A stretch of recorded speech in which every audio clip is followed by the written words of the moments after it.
patriotic race in the Midwest, the Matt Mason Memorial Cowboy Up Triathlon, August 4th at Smithville Lake. Register online at cowboyuptriathlon.com. That's cowboyuptriathlon.com. Short course, long course, and team relays. August 4th at Smithville Lake, cowboyuptriathlon.com. Father's Day is this Sunday. Give your dad the gift of style with a gift card to Gino's Clothiers. Now, through Father's Day, you can purchase a $400 gift card for just $300. Gino's Clothiers has the best brands and latest styles. They pride themselves on offering unmatched quality and customer service along with the best selection of menswear in Kansas City. Don't forget, Gino's is Kansas City's exclusive retailer of St. Croix collections. For unmatched quality and customer service, come to Gino's, 5256 West 116th Place and Park Place in Leawood, or Gino'sClothiers.com.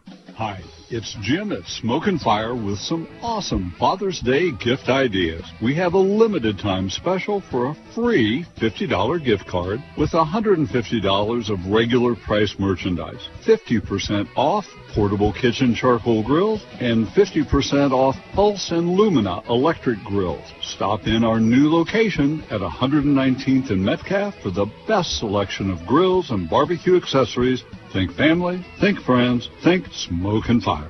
Join Greenlight Dispensary all month long for the drops at Greenlight Dispensary. Weekly promos on Mondays and Fridays with deep discounts on flour, edibles, and vapes from local vendors. Greenlight Dispensary is your #1 trusted source for all cannabis products. Visit them at State Line, Bannister Road, Independence, or Harrisonville. Or check out their AI bud tenders online at greenlightdispensary.com and learn more about their next drop at greenlightdispensary.com. That's greenlightdispensary.com. You're listening to the most powerful sports station in the country. Sports Radio 810, WHB Kansas City, the power of sports.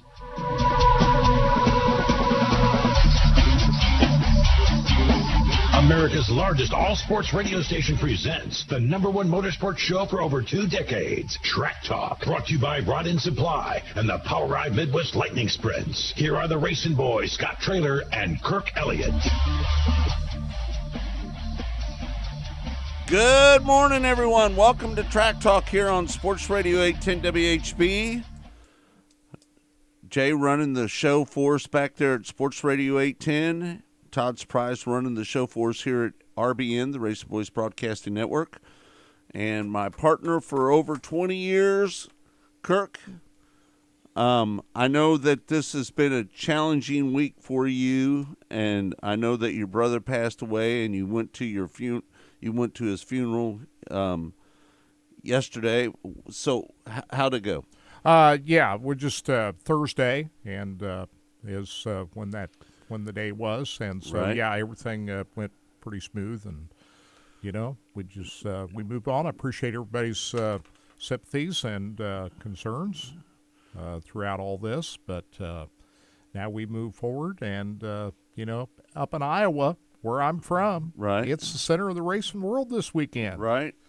So we're going to head back up to Iowa here today. I'm going straight to Iowa Speedway here this afternoon. That Xfinity race starts at 2:30 this afternoon, so we'll make it back up there for that. And Knoxville, we got Cup race tomorrow night, and so it's back to it here this weekend, Scott. Unfortunately, I had some truck problems driving all the way up to Knoxville. You were supposed to be at Knoxville right now. I was supposed to be at Knoxville right now, to be honest with you. But we had some diesel issues, right? Right. Some fuel issues with the truck. We're going to have to get that fixed. Yeah. Yeah. I guess we'll find out what it costs later, right? Yep. Yeah. Kirk, last night they had 64 cars at Knoxville. Wow. That's a pretty good number, isn't it? Yeah, and I'm not surprised because, we knew the high limit racing didn't schedule up against the World of Outlaw events this year. The first World of Outlaw event at Knoxville was rained out back in late April. Right. And High Limit also didn't schedule up against the Knoxville Nationals, of course. So you got a lot of guys that are wanting to get track time at Knoxville before the Nationals come up here in a couple of months. So yep. That was a stellar field of sprint cars we saw at Knoxville last night, wasn't it? That was a stellar field of cars, 64 cars last night. 9th win for David Gravel. How about that? Yeah, and I didn't think he was going to win it. Looked like the 57 car, wheeled by Kyle Larson, was on his way to victory, but something happened to him, didn't it? Blew up his motor, it looked like. He was working the high groove that some others were a little bit afraid to go up there on that high side, but Kyle Larson's never afraid to go up high. And he charged up through there from 10th starting spot and grabbed the lead, and we all thought he was well on his way to victory. But no, it did not happen for him, and engine blew up on him, and it was David Gravel celebrating when it was all over. It was interesting, Gravel's comments after the race. He thought, I wished we'd been able to race it out with Kyle because I think I could have got him back, he said. I don't. Do you disagree with that or agree with that? What are your thoughts on that? To me, I think it's wishful thinking. I don't think that he would have got back around Kyle, but that's just my opinion. What do you think? I don't think that he was going to get back around Kyle Larson. I don't think he was going to do that. I don't either. But that's David Gravel's 9th win of the season, of the 2024 season. And right now, David Gravel has a 52-point lead over Carson Macedo. 60 points behind is Donnie Schatz. And I think the final guy that is going to be a player in this championship battle is Giovanni Scelzi. I think that he's 70 points out. I don't see Buddy Kofoid 122 points out. I don't see Logan Schuchart 146 points out. I don't see those guys mixing it up for the championship. But Carson Macedo can still be a player. Carson Macedo is definitely in it for sure. Yeah. But right now you'd have to favor David Gravel, and he got through some pretty rough stuff last weekend. He got caught up in a bad wreck a week ago, but still was able to get that car fixed and back and finished 10th, and almost got caught up in a bad incident the following night last weekend. And so he's avoided some disaster. There was one race where he got knocked out, but it's all about finishing races. It's all about you can't have too many DNFs, and that's what will cost you the championship. But right now, you'd have to say David Gravel's the favorite to win the World of Outlaws title. David Gravel has a boatload more wins than anybody else right now. David Gravel has 9. Carson Macedo has 2. Donnie Schatz has 2. Giovanni Scelzi has 2. And Buddy Kofoid has 1. And I just don't see anybody catching David Gravel this year. Do you? No, I don't. I think he's going to be the guy. Would you agree with me, Kirk, that David Gravel seems to be the fastest car on the racetrack every time that he goes out on the racetrack? Well, not necessarily. Carson Macedo's been pretty fast here lately. I would say most of the time, I would agree with that. David Gravel's fastest race car, but not every night. He's not the fastest car. What about Sheldon Haudenschild? He's had a faster race car than David Gravel. Right. And Carson Macedo on many nights. But Knoxville is not normally a place where Sheldon Haudenschild does very well. I don't think many people are giving Parker Price Miller enough compliments because he's been really fast, hasn't he? High Limit Invader last night. Right. Parker Price Miller, we watched him at I-70 last weekend. He was fast. And he was fast. And so he takes that same speed to Knoxville last night and finishes second. And we saw what Rico did last Saturday night out at I-70. He dominated, had a perfect night at I-70, set quick time, won his heat, won the dash, led all 30 laps of the A-Main, and he took that speed to Knoxville last night and ran third. So a couple of High Limit Invaders coming up there and joining David Gravel on the podium at Knoxville. Corey Day started 22nd. He ended up running 7th. How about that, He's Kurt? impressive. Yeah. He is very impressive. And 19-year-old driver. I think that he's going to be the next superstar and I've been told that Rick Hendrick has already got a contract with him. I wouldn't be a bit surprised. Yeah. Very talented race car driver. Donnie Schatz started 21st and ended up 10th. How about that? He had to come out of the those two races. If you get more than 60 cars, they got to run what's called non-qualifiers races. They had two of them last night just to make the heat races. Mm-hmm.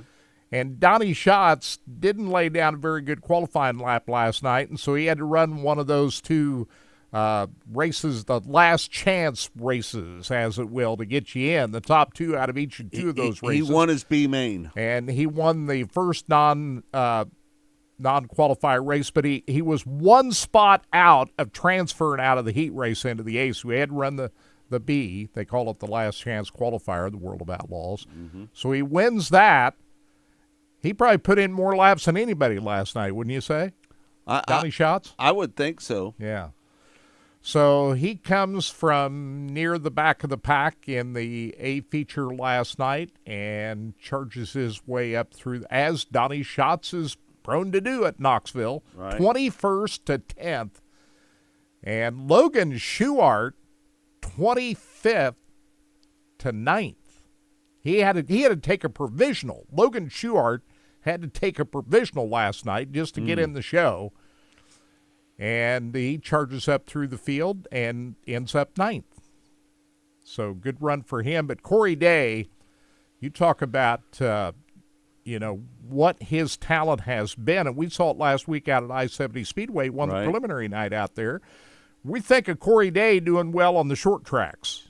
Right. But he did well at I-70. He's showing he can get it down on the big half miles, too. Yeah, no doubt. And last Friday night, a week ago, now Saturday night, he had problems with what happened to the rear, the wheel fell off the car or something, or got bent on his race car on Saturday night, Corey Day out at I-70. Yep. What happened to him that night? He had to be towed off. I'm not sure exactly what happened to him. Anyway, he was going to be fast on Saturday night at I-70, but had to be towed off. Then last night, he makes charge at Knoxville, at a place you wouldn't think he would do all that well. But he has shown strength on these half-mile racetracks here in recent weeks. And Corey Day makes that big charge up through the field and finishes in the top 10 last night from 22nd to 7th for Corey Day. So that was a very impressive run, and it'll be exciting to see what he can do tonight. No doubt. Now that he's whetted his appetite with that run from last night, if he can get a good qualifying effort tonight, that's the key. Corey Day can lay down a good qualifying lap where he can start up in a position where he can make the dash and start up towards the front of the 8 main. He might have a chance to pull off a win up there tonight. What do you think? I think you're exactly on it. I think if there's a good chance, I think Kyle Larson has a chance to win. Is he going to race tonight? Yeah, he's planning on it. Yeah, he'll be there. Yeah. Have to put a new bullet in. Right. But Larson talked about in his interview, he's had a great week, by the way. Larson has had a great week. Won the Cup race at Sonoma last Sunday. And then he goes to Eagle on Tuesday night for the high limit midweek special. Right. Where he's not lost in all his appearances at Eagle Raceway, and he pulls off a win there. Then he shows up at Knoxville last night, would have won that race had he not blown up. He's had a great week. Now we'll see what he does. Wouldn't that be something if Larson wins tonight at Knoxville and then turns around and wins at Iowa Speedway tomorrow? I guess nobody should be surprised if that occurred, right? Well, I wouldn't be surprised. Would you be surprised? No. But he talked about, and I mentioned this when he was up for the Goodyear tire test here a couple of weeks ago. Asked him if he was going to race Knoxville the weekend of Iowa. He said he'd like to. Well, he did. But the Nationals was going to be a challenge for him this year because he's got to fly back and forth from Richmond that weekend for the Saturday night show. But the way he's talking now, he's still going to try to pull that off. He is still going to try to pull it off in August, even though the logistics are going to be a little bit tougher having to fly back and forth from Richmond to Knoxville. So we'll see if he – but he cherishes Knoxville. Is Kyle Larson the most talented driver in motorsports right now? Well, yeah. Yeah. Don't you think? I think so. I don't think in our lifetime we'll see somebody come to Knoxville, win 2 Knoxville Nationals in 3 years, Kirk, and then go to a cup race the next day. And hey, Kirk, you need to pump the brakes on that a little bit. Just to be honest with you, A.J. Foyt and Mario Andretti are the 2 greatest drivers that I've ever seen in my lifetime. But they didn't race the Knoxville Nationals, did they? A.J. and Mario didn't race at Knoxville. They never raced at Knoxville? Well, at least the Knoxville Nationals, did they? I'm not sure. Did A.J. Foyt run the Knoxville Nationals? No. He never did. But he won a lot of big-time dirt races, though. Right. You're right about that. Turkey Night Grand Prix and, a lot of other big events. And Mario, his accomplishments are stellar. I saw Johnny Rutherford win a midget race at Hawkeye Downs Speedway, which was a dirt track that time. And, of course, we all know what he did, 3-time Indianapolis 500 winner. So I think you'd have to put Johnny Rutherford in that group. But will we see it? We're old guys right now. I doubt if we'll see somebody like Kyle Larson again. Young folks don't pay us no mind. Right, Kirk? But Corey Day, could he be the guy? Have you ever heard that song? No. I kind of don't remember. Who? Chris Stapleton. Oh, Chris Stapleton, yeah. Steel Drivers. I think I have heard that. Yeah. Mm-hmm. Corey Day could be that guy. What do you think? I think Corey Day, to be honest with you, I think Corey Day is the most talented. Yeah. Outside of Kyle Larson, I think that Corey Day is maybe the most talented driver in motorsports right now. Would you agree with that, Kurt? I would agree with that. Yes. And how excited are we race fans about – I'm going to Iowa Speedway today to check out the Xfinity race, and I can't wait to get to Knoxville tonight just to see what we're talking about. I mean, how exciting is that? 30 miles apart, these 2 racetracks. Right. And, we'll watch these guys on Sunday, too. Or Kyle, anyway. Yeah. See if he can pull it all off. That's pretty special in my mind. Iowa Speedway, how many grandstands? How many seats up there? 30,000? 30,000? They haven't added all that many more seats than they ever had at Iowa Speedway. It's probably 30,000, I would guess. The Hy-Vee added a suite area going into turns 1 and 2 that seats quite a few people. But the original grandstands, it's been there since the track was built. And they've added to it since the original construction of the racetrack. But going back to 2009 when the first Xfinity race was there, looked like about the same size of grandstands. I'd say about 30,000 people. It's all sold out today and tomorrow. But here's the thing about adding more grandstands to Iowa Speedway. There's only about 300 acres of land on that property. You can only park so many race cars based on the number of grandstands you have. So that's about what they can handle. As far as parking, it's just not as big a facility as Kansas Speedway. Kansas Speedway's got a lot of ground out there to park cars, and it's got a lot more grandstand seating. I want to give you a little quote from Ken Gardner. He says that Knoxville was a super modified track back when they were racing. Yep. They won all the big sprint car races. How much did AJ race at Knoxville, if ever? Did he ever race at Knoxville? I don't think so.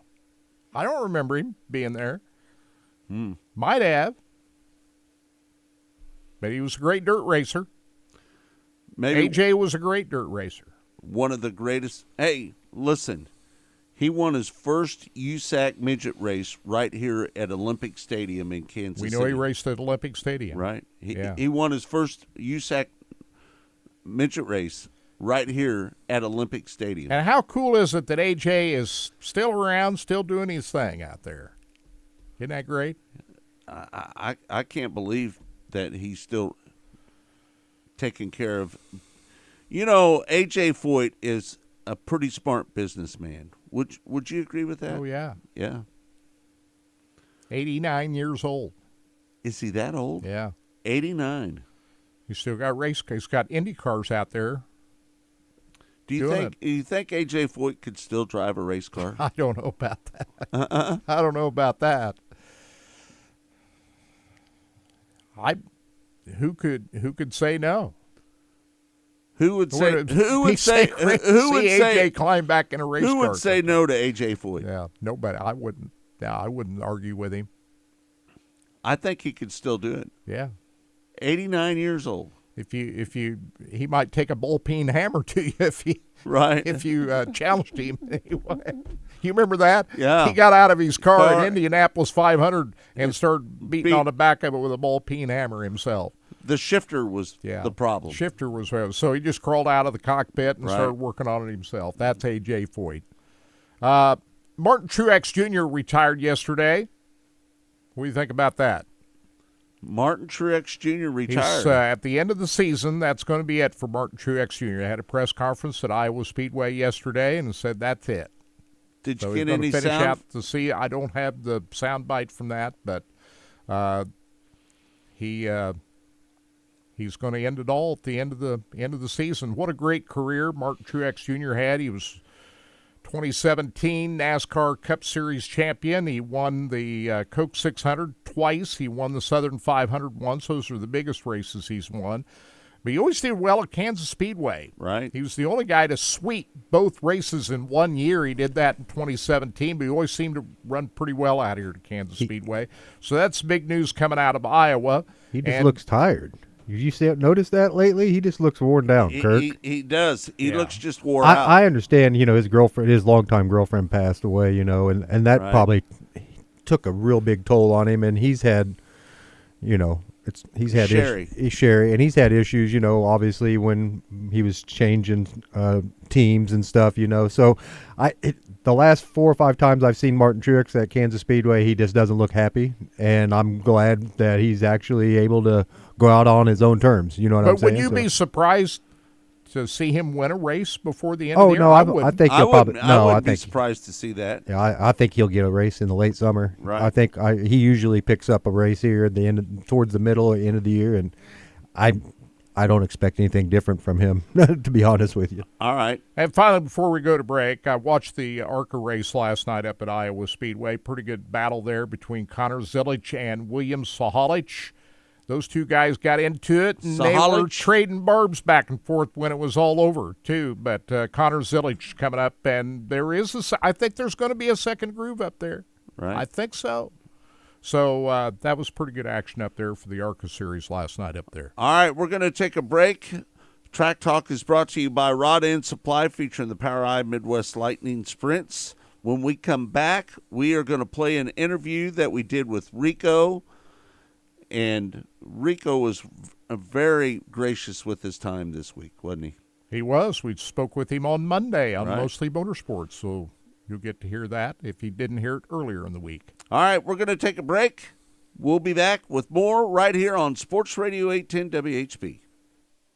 Track Talk. Rod End Supply is involved with a variety of motorsports as well as industrial applications with many different types of products. Since 1989, Rod End Supply has provided superior products priced competitively. Whether you're racing at the circle track or drag strip, rock climbing, or going off-road, Rod End Supply has an assortment of rod ends, radius rods, and specialty products to keep your equipment moving. Rod End Supply's experienced staff is ready and willing to help you with your needs. Their promise is to continue to provide a superior product with superior service so you can stay in front of the field no matter what it is. To learn more, go to rodendsupply.com. You got 2 minutes, gentlemen. 10-4.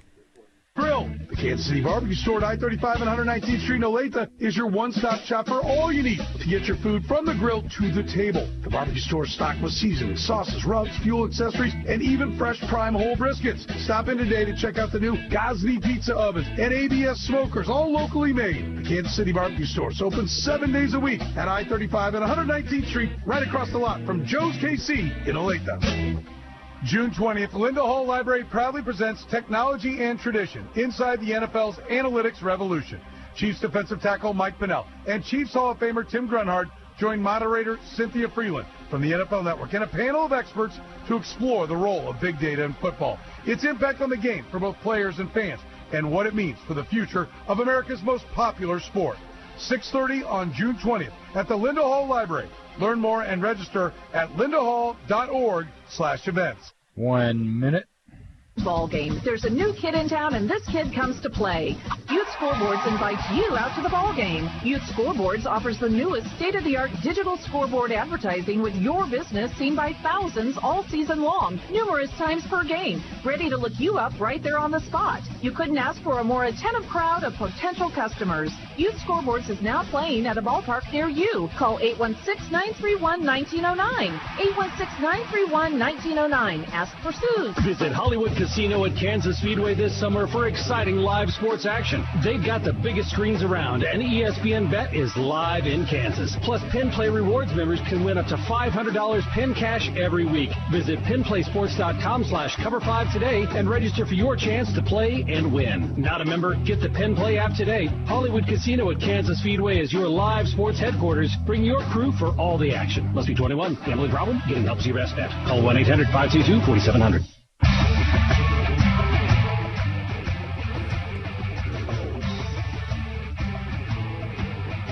Welcome back. It's Track Talk here on Sports Radio 810 WHB. And Jay's running the show back there at Sports Radio 810. Todd Surprise running the show for us here at RBN, the Racing Boys Broadcasting Network. Kirk, we had a chance to talk to Rico. We did after his big night out at I-70 Speedway last Saturday night where he was perfect. He set quick time, won his heat race, the dash, led all 30 laps of the A main, and on Monday's Mostly Motorsports show, we had Rico Abreu on to talk about it, and here is that conversation.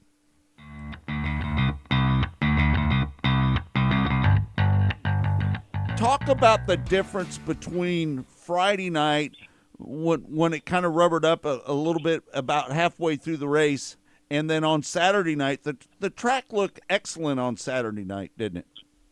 Yeah, extremely fast. One thing I want to note on about new listeners, interested in racing is the facility at I-70 Raceway just is immaculate. And I think they learned from the track prep on Friday night and made change there Saturday, and we were going ultra fast around that place on Saturday night, and that's what sprint car racing is all about right there. Yep. I think that Casey Schumann is doing a hell of a job at the racetrack trying to widen that racetrack out, because it seemed like it was a lot wider on Saturday night than it was on Friday night, wasn't it?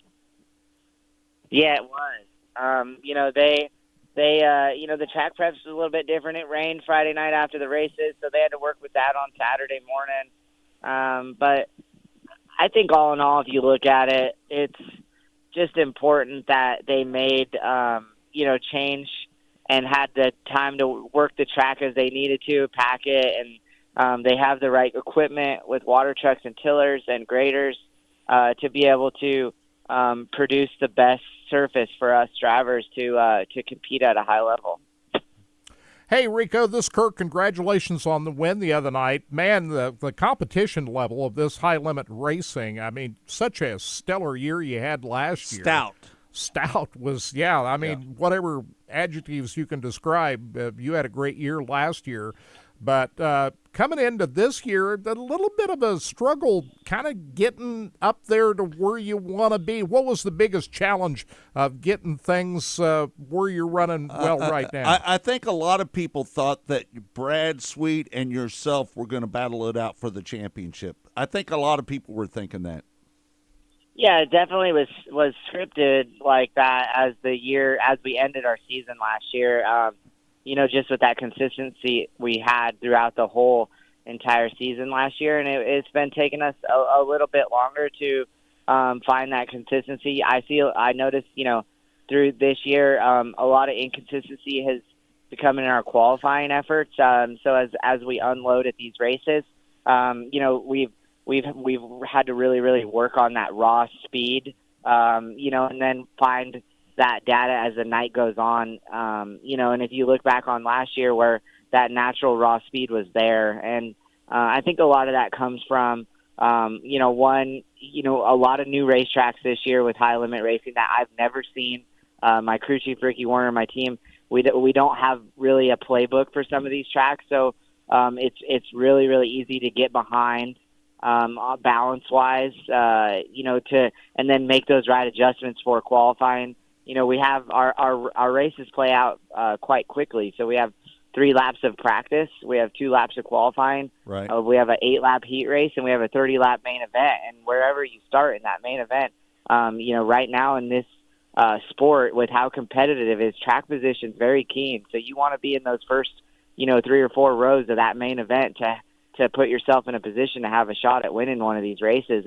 And we've been behind, the results show this year, we've been starting behind those fast guys. And that kind of generates from qualifying. So we've been really trying to narrow down where we can get a little bit better qualifying. And, last year I feel like we had a great playbook at all these tracks. And this year we've just kind of been working on trying to find that consistent runs and you build up to it. So, we've been working on our top 10s and consistently getting into the top 10, and then you work from there into top 5s and podiums. And, you get a night like Saturday night where, we were off the front row, and you got to capitalize on that. And, you got to lay it all out on the table and race as hard as you can, and whatever comes with that comes with that. Hey, Ricky is one of the great, great crew chiefs of all time. What do you think about that? He is. I feel he's the greatest of all time to come through the sport, to be able to race with different drivers and mechanically make these race cars fast. He eats and sleeps racing all the time. It's all the time he thinks about racing, and that's what puts him at the level he's at. And the success he had with Donnie Schatz, and for me to get the opportunity to race with them is quite the experience. To race with somebody at that high of a level, and for me as a team owner and a driver, and to understand the sport and how the sport works, the sprint car racing, it's very inspiring for me to get to race with somebody at that level, let alone the crewmen that are on my car, Zach Middlebrooks and Brady Forbrook, and for them to go through the educational process and learning underneath somebody at that level like Ricky Warner is a huge motivational boost in our team, and the integrity in our team. Everybody does an amazing job, and they allow Ricky, they're receptive to Ricky's decisions. They allow Ricky to teach them. And I think that's what the most we get out of this opportunity, racing with a guy at that experience level with that much knowledge, with that much notoriety in our sport is a big thing. And Ricky inducted into the National Sprint Car Hall of Fame. How about that? He's a Hall of Famer. We knew he was before he got inducted. It was just a matter of time. So pretty exciting couple weeks for him, and then for him to come back and race with us, a week later, and to cap it off with a big win like we had at I-70 high limit. I mean, it's just you couldn't script it any better for him. Are you going to race up at Knoxville this weekend? Yeah, so we're going to Knoxville. We got Eagle tonight in Lincoln, Nebraska, and then we're going Knoxville.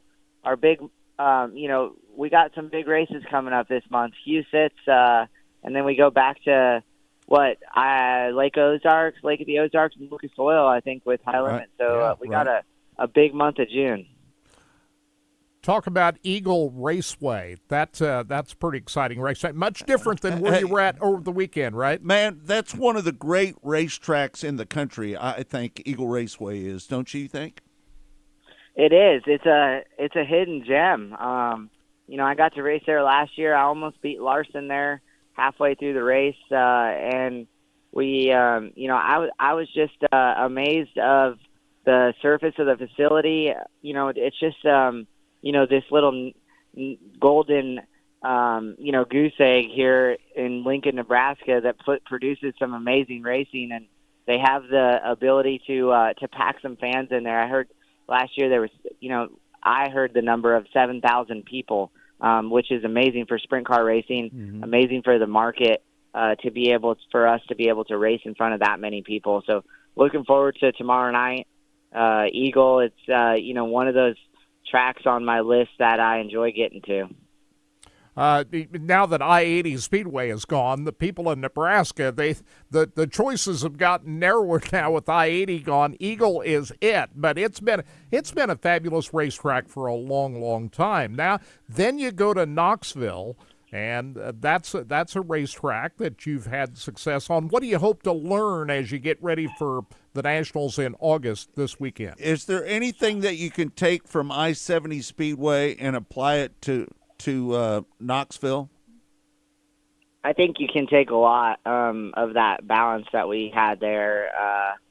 Probably a little bit different gear-wise. I think that, and then load banking-wise, Knoxville's a little bit flatter. But overall balance, I think you can take that right into Knoxville and kind of see where you stack up against the Outlaws. It'll be really one of our first weekends where everybody meets together from High Limit to Knoxville and to the Outlaws, and with that in Houston's coming up, and Eagle this weekend. I know a bunch of Outlaw guys are going to come and burn one of their free pass slips to be able to come compete with us for $55,000. So it's all in all really healthy for sprint car racing right now. What's going on, competition internally in the sport, competition with drivers, competition with racetracks and series, and I think it's really elevating and the notoriety our sport's getting with the hype and energy around it right now is a big deal. Yeah. And all these racetracks that we've talked about here, Knoxville, Huset's, Lake Ozark, Lucas Oil, they're all different racetracks. There's quite a variety of different racetracks there, isn't there? Have you ever raced at Lucas Oil Speedway? I've never raced at Lucas Oil, but I heard it's like the most amazing facility that anybody could experience as a race team, owner, fan, and go there and just get to see and experience that atmosphere. And Rico ended up running third last night at Knoxville. And he would have had he was running second at Eagle when he had to come into the work area. They replaced the nose wing on that car and finished 19th. Otherwise, I think he might have even had a chance to win that race. Of course, Kyle Larson won at Eagle Raceway and might have had a repeat of the battle that these two guys had a year ago at Eagle, but Rico ran into a little bit of trouble. Nose wing got bent up on it. They came in, replaced it, got him back out, and salvaged 19th. But when he's running well, he's finishing up towards the front right now. Rico's starting to get things together pretty well here as we head into the heat of the summer. I think that Rico is one of the guys that maybe still has a chance. I'm not looking for him to go up there and battle Brad Sweet for the championship, but he is 252 points back. Too far back. Too far back. Yeah. I think Brad Sweet is probably the guy you got to take a look at for that championship. And I mean, obviously, you don't think Sunshine has a chance? Because Sunshine is 76 points back, and Sunshine's had a little bit of trouble here in the last few races. You remember at I-70, he had an issue there, and he said, I think didn't he have an issue at Eagle the other night too? So you got to be consistent. Brad Sweet seems to be more consistent. He's proven that 5 straight times winning the World of Outlaws title. Very seldom does Brad Sweet not finish a race, and based on that track record, to me, he's a heavy favorite to win that high limit racing championship. Kirk, do you want to do the live read for Knoxville right now? Yeah, I mean, the Knoxville National Sprint Car Hall of Fame and Museum, this is a good weekend to go to the National Sprint Car Hall of Fame and Museum. Got the World of Outlaws in town, Iowa Speedway just up the road, And I was just up there a couple of weeks ago looking at the Salute to Eldora Speedway exhibit, and that is pretty awesome. Didn't see any Jack Hewitt cars in there, but I'm told that those are all out of the country. They have a late model. They have a late model up there. They got a late model in there, and that's Donnie Moran's winning $1 million late model in the National Sprint Car Hall of Fame. Would you have ever thought that you would have saw a late model in the National Sprint Car Hall of Fame Museum? I would not, but late models do race at Knoxville during the late model Knoxville Nationals. But this is the winning car that Donnie Moran won the $1 million in 2001. That's inside the National Sprint Car Hall of Fame Museum. There's a lot of other great cars and items in there saluting Eldora Speedway. And they freshened up the entire place. New floors in there. New floors, new painting. Yeah, fixed all up, and so it's different. If the last time you were there was like at the Nationals last year, they've changed all the exhibits around in there, so it's worth your time to head in there and check it out. And while you're there, take a look at the big torch red Corvette convertible that they're going to be giving away on August the 17th. That's 1 week after the Knoxville Nationals. You can still get registered for that. Win a Z06Corvette.com. And you can also get registered for the sprint car that they're going to be giving away in December. 2 days before Christmas, they're going to be drawn for that. WinASprintCar.com. It's a XXX chassis with an Al Parker 410 Racing It race-ready sprint car. It's going to be given away later in the year. Get registered for that. Turnkey. They don't have keys in there, though. They have to be pushed off. Yeah. Right. So anyway... those drawings are underway and all to benefit and make the Hall of Fame bigger and better, and it's getting bigger and better because the groundbreaking has already taken place. They did that a couple of weeks ago up there for the Dennis Allbaugh Suite Tower that's going to be on the other side of where the Brian Clausen Suite Tower is located. That's going to look awesome. It's going to look awesome. So the view of the Hall of Fame on Turn 2 is going to look different when that Dennis Allbaugh Suite Tower goes up. And so this is a great weekend to get to the Hall of Fame. It is open 7 days a week, except for some holidays. If you're not able to get there this weekend, it's open 7 days a week all year round. While you're in there, check out all the great items of the gift shop. Only on the major holidays are they closed. Yeah, that's it. Right. SprintCarStuff.com if you want to see all the items that they've got in the gift shop up there. And what I love about the gift shop up there, they got a great book selection.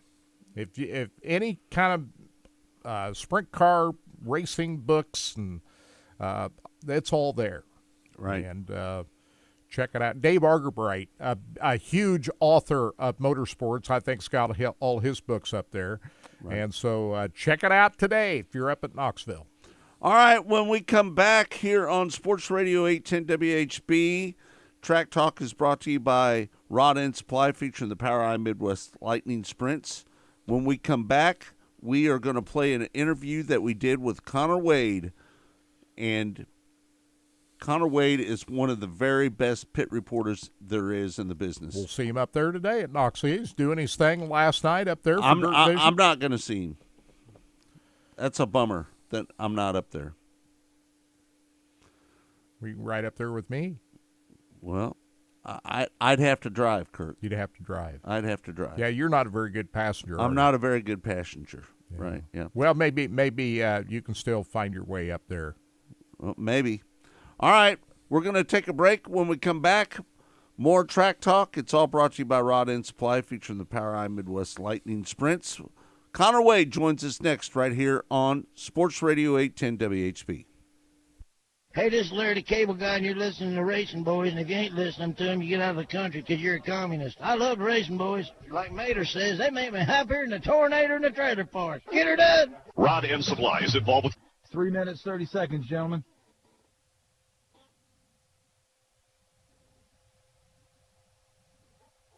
A circle track or drag strip, rock climbing, or going off-road, Rod End Supply is an assortment of rod ends, radius rods, and specialty products to keep your equipment moving. Rod End Supply's experienced staff is ready and willing to help you with your needs. Their promise is to continue to provide a superior product with superior service so you can stay in front of the field no matter what it is. To learn more, go to rodendsupply.com. Right now, you can get bonus days to save during Window Nation's semi-annual sale now through June 30th. Getting quality, affordable windows is a really big deal. They've extended their sale, giving you 50% off all windows, along with 0% interest for 5 years. Plus, when you schedule an estimate now, you'll get a bonus 10% off.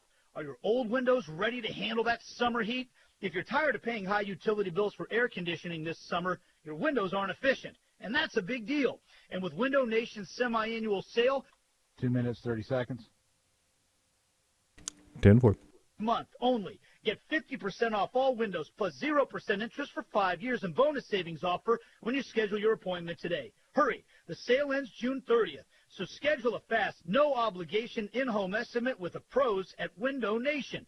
Don't miss your chance to save. Call 866-90-NATION, 866-90-NATION, or visit windownation.com. Hey, Kansas City, this is SSJ. You know, Father's Day means a lot to me because I love it when my kids ask me for money because I know they're going to go buy me some Father's Day presents, and I want them to go to Hy-Vee to stretch that dollar. You know, Hy-Vee is the one-stop for everything you need to make Dad's special day his best ever. You can choose from a great selection of top-name charcoal grills, gas grills, smokers, ribs, sauces, choice reserve steaks and ribs, meat bundles, countless other gifts for Dad like fine whiskey, scotch, or craft beers. Just one stop to make this Father's Day his best ever. Only at Hy-Vee. Wahlburgers at Hy-Vee has cooked up a fresh new menu. Now introducing Build Your Own Burger. Whether you stack them tall with a triple hour burger or you stack them small with a single, customize your burger the way you like. Plus, you can add a classic side and drink for only $4 or a signature side and drink for just $6. Order from our sizzling signature certified Angus beef menu options like Paul's favorite Our Burger or Mark's favorite Chicken Ranch. Check out our new menu at your local Wahlburgers at Hy-Vee today. For 40 years, 1 minute. Missouri has been serving the heartland, selling and servicing Jayco RVs. Trailside RV has always been family-owned, and with our low overhead, we have the lowest prices in the country on the motorhome, travel trailer, or fifth wheel of your dreams. Sales, parts, service, and great financing terms for you and your family. Visit us in-store or online at trailsiderv.com. When you want Chiefs, follow the leader. Sports Radio 810 WHB. There's a championship culture here with our ownership all the way down to our players. It's very apparent. You see guys like Travis who's going in his 12th year, and dude just loves to practice. I love coming to work every single day and doing this, so I'm going to do it till the wheels fall off, and hopefully that doesn't happen anytime soon. Your home for the NFL. Sports Radio 810 WHB.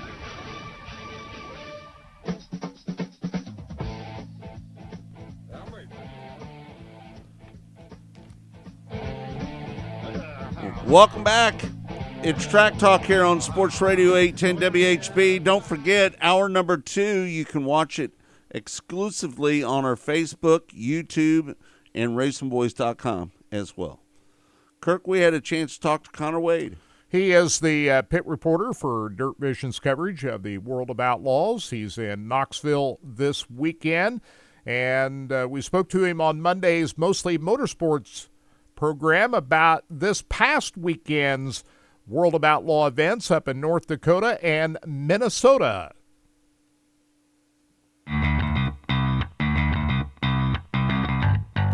Connor, this is a big weekend for the World of Outlaws at Knoxville. Yeah, it's a big 2 weeks, really, between Knoxville and then going right up to Houston after that. So, obviously, anytime you race in Knoxville, it's special. Not just during the Knoxville Nationals, but this is the only time that our drivers will get to see Knoxville before the Nationals this year. So there'll be a bunch of cars there preparing for that and racing for some good money along the way. And then Houston's right after that for the richest week in sprint car racing. So it's a really exciting and really busy time for the greatest show on dirt right now. We just had Rico on, and he's going to be running up there at Knoxville this weekend, and he thought that a little bit of what he learned from I-70 Speedway could apply to Knoxville. I don't see that transition, to be honest with you. No, I wouldn't either. But I mean, Rico has probably won more races than any of the three of us ever will. So, if Rico says something, it's probably, it probably can be somewhat true. There's definitely, two different racetracks are I-70 and Knoxville, and quite a bit of distinction between those two. But, hey, they're both big, fast half miles, so you never know. All right, let's talk about what happened this past weekend. Friday night, Gio Scelzi wins at River Cities, and what an exciting finish on Saturday night at Ogilvie with Sheldon Haudenschild stealing the win from Carson Macedo. Yeah, for sure. River Cities was just a crazy night all around with the rain delay that we had. Our show went so good. We were going to get out of there before dark until the rain hit there right before that feature. So we had about an hour and a half delay after the rain so that they could work on it. And they did a good job. I mean, the track was pretty wet, and it was, pretty juicy in a lot of different places, but it wasn't, it was still a good race. So Gio and Sheldon had a pretty good battle there in traffic, and, a big wreck early on that had a crazy shake-up on the points. So glad David was able to make it back out and save the point lead, with a top 10 finish. I think after what happened after his race Saturday, where he got beat by Carson again, if it wasn't for David making it back out and making it into the top 10, he probably would have lost the point lead. But it was fun to be at River Cities. Cool to see Gio get back to victory lane. I think he'll start to win more races on a consistent basis instead of one every now and then. And then Saturday at Ogilvie, the track was a lot different for the feature than it was early on. Early in the night, it was really, really dry. Tires were going bald in heat races, and the track took the time to work on it prior to the support class feature. And man, it got really good. It kind of we finally saw the Ogilvie that we'd seen in YouTube videos going into the place. So it got really, really slick, fast around the top, and we had a race of the year candidate at the end. Do you think it comes down to David Gravel, Carson Macedo, Donnie Schatz, and Gio Scelzi, because those guys are less than 100 points back? Gio is 54 points back. Donnie Schatz is 40 points back, and Carson Macedo is 10 points back. Do you think it comes down to those guys? Yeah, I think so. Obviously right now it's between David and Carson, and I think they're going to have a really good battle that'll probably last the whole year. And you can't count Donnie or Gio out either. Those are the four guys that have been on the podium consistently on a consistent basis. Schuhart's fifth, hasn't even had a podium yet this year, even though he's been a top 5 and top 10 car fairly consistently. So, those four, the top 4 in points right now are the guys that win races and finish on the podium the most consistently. So I'd say it's up to them. I'm interested to see what Sheldon ends up in points. He's 7th right now, but he's won 7 races, which is absolutely crazy. I mean, there's a chance Sheldon wins 12 races this year, maybe 15 races, and is still, 6th or 7th in points. So obviously he got bit by, a couple engine failures and a couple DNFs along the way, and a race at US 36 that he should have won, but tagged a lap car and spun out leading. So I'm interested to see how far he climbs back up into it. I don't think it's unrealistic for him to get unrealistic for him to get into the top 5. So it'll be an interesting couple months for sure. And as you pointed out, Knoxville is first up, and this is big because their only chance to see what they had before coming back in August for the Nationals. How do you see this weekend playing out both Friday and Saturday night at Knoxville? Well, I think it'll be good. We'll have our guys that are coming in, obviously, in a pretty good points battle between especially the top 2, but the top 4 are still in it too. So, you've got that. I'm being told 14 high limit 16 full-time cars will be there. So, all of those guys. And the Wheatley competition in Knoxville is second to none between Brian Brown and the McCarl brothers, and Carson's coming off his first 410 win, I think. Chase Randall, who had a nasty slip this past weekend, but is always good at Knoxville, and All the Knoxville Wheatley cars. I'd say a decent amount of your Huset's Wheatley cars, come up and run it too. Maybe like a Justin Henderson or a Mark Dobmeyer or something like that. Tim Kading, I think, will be there. So, car counts is going to be probably. I honestly think we might set a record in sprint car racing to this point in the year. I think we'll probably have the highest car count of the year. I think we'll be in the 60s for sure, and I wouldn't rule out getting to 70, which sounds pretty crazy, but I don't think it's impossible. That is Connor Wade, who is the pit reporter for Dirt Vision's coverage of the World of Outlaws in action at Knoxville tonight. And, of course, next week is a huge week for the Outlaws. They'll be at Houston Speedway in South Dakota beginning next Wednesday for the High Bank Hustle. Scott, they're going to pay out a boatload of money next week up there at Houston Speedway. I might end up going up there. Yeah. I went up there a year ago. I was at that event. Mm-hmm. And I'm going to stay close to home next weekend, but you're going to plan on heading up there. That is a great place to watch sprint car races. Mm-hmm. Houston Speedway.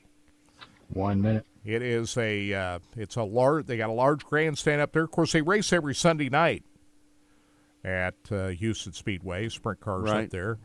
And weekly show. They run sprint cars weekly up there. Be great to hear the voice of Sean Neistat, the voice of Houston Speedway, working with Johnny Gibson up there. Of course, we got Tony Bachhoven this weekend at Knoxville. Wouldn't it be nice if they run weekly out at Lakeside Speedway? Wouldn't that be nice? At Lakeside or I-70?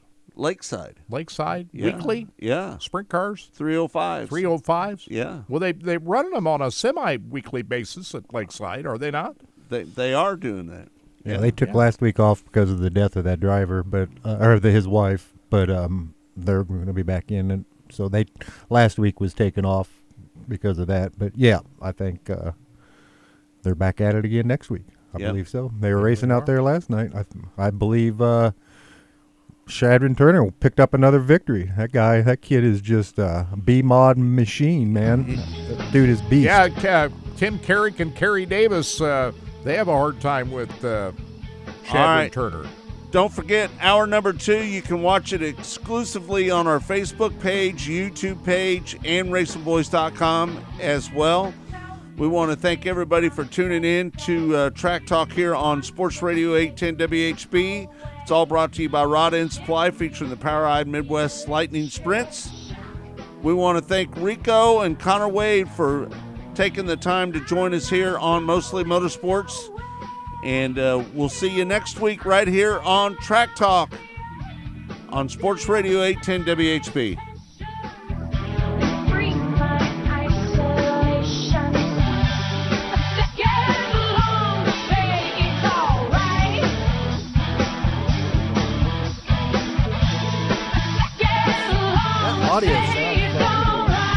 Rod End Supply is involved with a variety of motorsports as well as Not a problem. We'll see you next week. Appreciate it, brother. Have a good week. You too. and superior products priced competitively. Whether you're racing at the circle track or drag strip, rock climbing, or going off-road, Rod End Supply is an assortment of rod ends, radius rods, and specialty products to keep your equipment moving. Rod End Supply's experienced staff is ready and willing to help you with your needs. Their promise is to continue to provide a superior product with superior service so you can stay in front of the field no matter what it is. To learn more, go to rodendsupply.com. ICON is seeking healthy, non-smoking men and women ages 18 to 65 to participate in a clinical research study.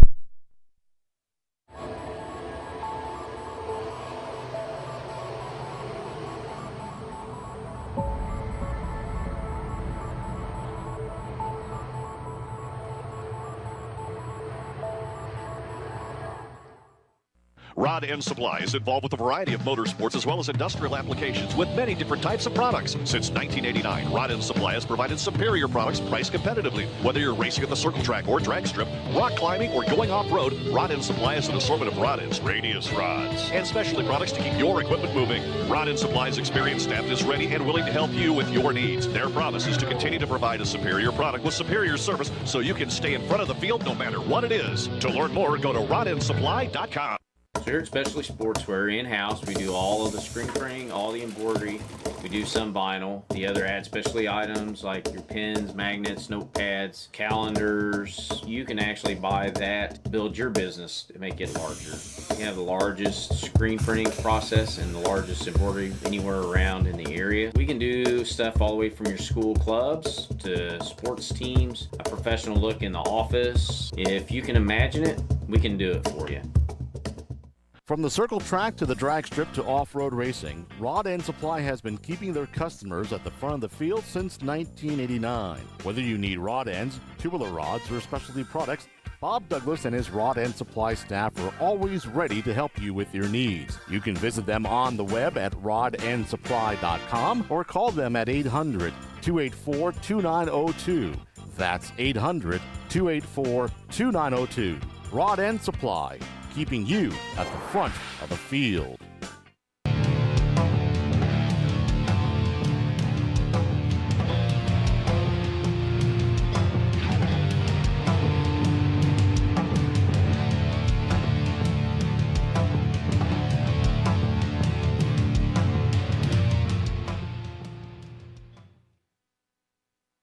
When Steve died, the outpouring of love was amazing. These dollars had come together to support us, and we realized, no, we didn't want to use them for us. We wanted to use them to help others. The foundation has done so much for so many people. It helps any family that has somebody, whether it be a crew member or one of the drivers, that get hurt. We can help them to get through the situation. I was injured in a non-wing sprint car accident that broke my neck and left me with a spinal cord injury. I was in the hospital 8 months, and that got really, really expensive. So having that extra help to help push me and my family forward was a big deal.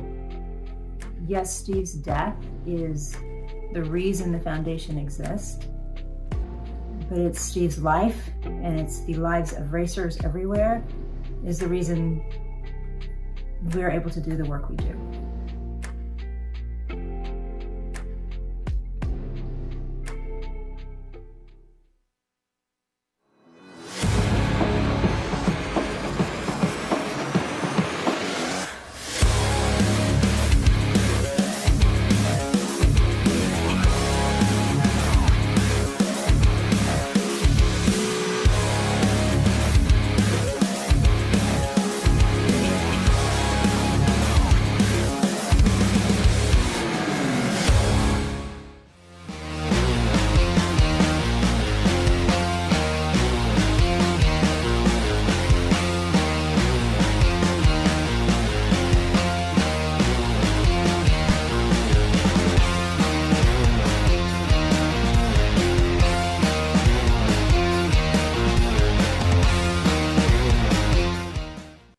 Race fans, the National Sprint Car Hall of Fame and Museum is open 7 days a week, year-round, for you to come in and check out all of the wonderful race cars on display in the museum, and our online store at sprintcarstuff.com is open 24 hours a day for you to check out everything that we have in stock for sprint car fans. Whether it's for a birthday, anniversary, or Christmas, sprintcarstuff.com has it all. That's at the National Sprint Car Hall of Fame and Museum in Knoxville.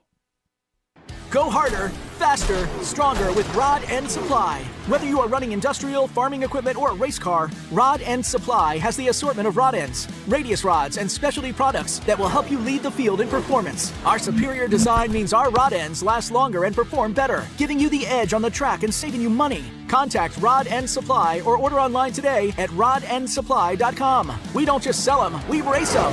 rodendsupply.com. Serving the racing community for over 30 years. Hey, this is Larry the Cable Guy, and you're listening to Racing Boys, and if you ain't listening to them, you get out of the country because you're a communist. I love the Racing Boys. Like Mater says, they make me happier than a tornado in a trailer park. Get her done! It's time for America's most unique motorsports show, Track Talk, brought to you by Rod End Supply and the Power Ride Midwest Lightning Sprints. Here are the Racing Boys, Scott Traylor and Kirk Elliott. Welcome back.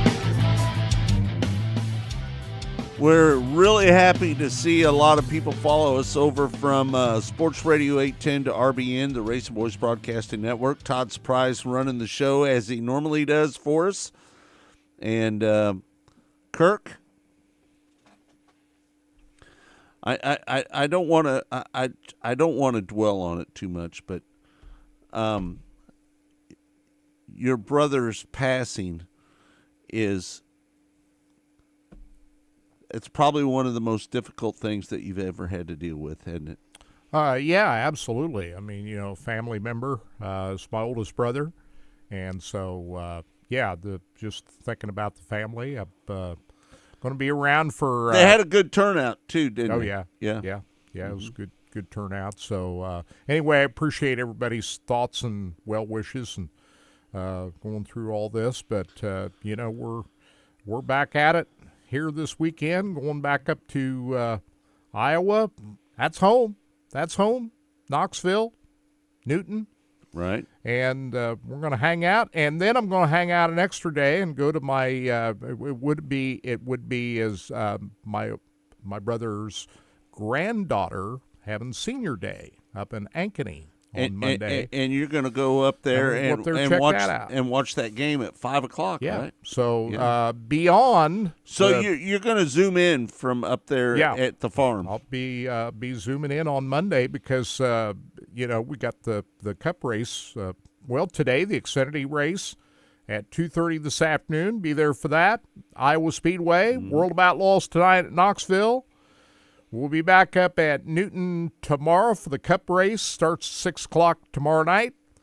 And then on Monday, I'm going to check out my my grandniece's, would be my brother's granddaughter's senior on the high school softball team at Ankeny Centennial, the senior day on Monday. I'm going to go there and check and watch her play ball on Monday. And that's pretty special. It starts at 5:00, right? Yeah, so we got a lot of things going on up in Iowa here this weekend. So looking forward to all of it. Just that Mother Nature can cooperate, that would be a good thing. I hear. Do we get some rain here in Kansas City or? Is it Pleasant raining Valley here now? It's raining a little bit in Pleasant Valley right now. I heard the cloudy is the word up in Iowa. And lots of cloud cover. I overcast. I don't hear much about rain up there today. I think we're going to get these events in. Let me. I think you're going to be fine up there. Let me check Iowa. the forecast for rain. So we'll. I think Iowa's fine, but we've got a little bit around here. By noon today, everything's supposed to be cleared out of here today. Yeah, driving in this morning, Scott, Todd, you saw the same thing. Those clouds look dark. Yeah, I went up here clouds. in North Oak Traffic Way and parked in an empty parking lot, and I wasn't the only one up there taking photos of the ominous sky. It was me and another guy up there, and then another person got out and was taking photos because the sky was opening up out there. Kurt, so you're not going to like this forecast. Is it raining now? It says all day long from 10 a.m. till 2 p.m. that there's going to be 80% chance of rain at 10 a.m. Today you're talking about? Yes. And at 11 a.m., 70% at 12 p.m., 70% at 1 p.m., and 60% at 2 p.m. You're looking at Newton, Iowa? What are you looking at? I was just looking at Knoxville. I was looking at Knoxville. So tonight... I think you're still going to be tonight right. is in question, you're saying. It's going to be a little shaky tonight. I think you're going to be fine. I'm looking at it right now, too. Well, I'm going to be up there anyway. We'll go anyway, and we'll battle it out. I'm bummed out that I'm not going to be up there, to be honest with you. We were headed up there on the way up there with the truck, and the truck laid down on me. Same thing that happened to you when you were headed to Texarkana for the short track nationals last year. The same exact thing. And by the way, we spent $3,500 trying to get that truck fixed. That thing's been a Put new problem. injectors in it, new fuel filter, cleaned all the bad fuel out of it, and you had it running for a while though. Yeah, it ran good for. I drove it all the way to Tulsa and back one time. I drove it to Tulsa and back with the horse trailer. Yeah. So I hear that if you leave these diesels sitting for periods of time, that causes problems. Ken says it's raining in Lenexa, but it's real light. Yeah. Mm-hmm. Well, I'm not going to complain about rain because you're a farmer. Yeah, we need the rain. You may not get it when you want it, right? But, we'll get through it. Now, the thing about Knoxville and Iowa Speedway, they're going to get these events in at Iowa Speedway one way or another. Hey, Kirk. Knoxville, if it's raining later tonight, that tonight might be in question. I don't think people understand how many acres you guys own up there. You've got about 2,700 acres up there. I don't know. Is it? I don't know about that. You don't know about that? We got a few. Got a few acres? Yeah. So anyway, getting back to Knoxville and Iowa Speedway. Did you not want me bringing that up? Now let's talk about racing. But the only thing I was relating it to Todd, the farm. He was uncomfortable talking about the only that, time, wasn't he? but the only time where I was okay with you bringing it up, yeah, is that the farm needs rain, so you can't complain about whenever you get the rain on the farm. Right. Yeah. That's the only thing so I was bringing up. You lease the farm now, don't you? Yeah, we rent it out. Yeah, rent out the farm ground. So but we want them to have a great crop. Your oldest brother, the one that just passed, he kind of ran that farm, didn't he? He ran that farm for half a century. Right. Yeah, so he did a great job. Mm-hmm. He was the farmer. Yeah, so. But anyway, your brother Dick and yourself, you guys never really farmed that place, did you? No, we weren't farmers. But my brother Craig was. Hey, by the way, Kirk's nickname is Corn. No, that's from way back when I was a kid. Kirk! Nobody called me that after I was about the age of 10. So, nobody called you that after the age of 10? That's a nickname I had when I was Corn. A small kid. Corn! By the time I was in high school and after that, nobody referred to me as that. So... But you bring it up. You bring it up all the time, don't you? Kelly says, we have to know about Kirk. Blame Scott Trailer. Yeah. I blame you for everything. Why do you blame me for everything? I don't know, because you're sitting there. Just because I'm sitting across from you. Right. Hey, Todd. Yeah. Todd. It is... Kirk's a little private, isn't he? He's pretty private. Yeah, we don't know. He doesn't really want people to know his business, does he? The only thing I'm thinking about right now, we got that camping spot up at the North Fair. We got that camping spot up at the North Fairgrounds, and I'm not able to use it tonight. Go pull your car in there. Well, I'm not. Can't you just pull your car in and park in that spot? Just sleep. Say, this is my spot. I'm going to sleep Can't here. you just sleep in it? Bring your backpack and a sleeping bag and sleep in that old the shower house SUV. Got a shower house. You'll be fine. Right, I'm sure the dingus, the guys over there, dingus, they'll take care of you. But you'll have it up there for the Nationals, right? I'm planning on having it up there for the Nationals. Hey, we'll get it up there somehow. Some way or another. Hey, there's we'll a get race. It up there. One way or another, we'll have a place to stay at the Nationals. I'm sure there's a team that can drag that beast up there, and we get it parked, and we'll figure out how to get it home. I'm thinking about buying a brand new truck. Trucks cost money.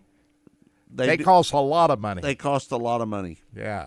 But I'm thinking that I could buy one with crank windows for cheap. What do you think, Todd?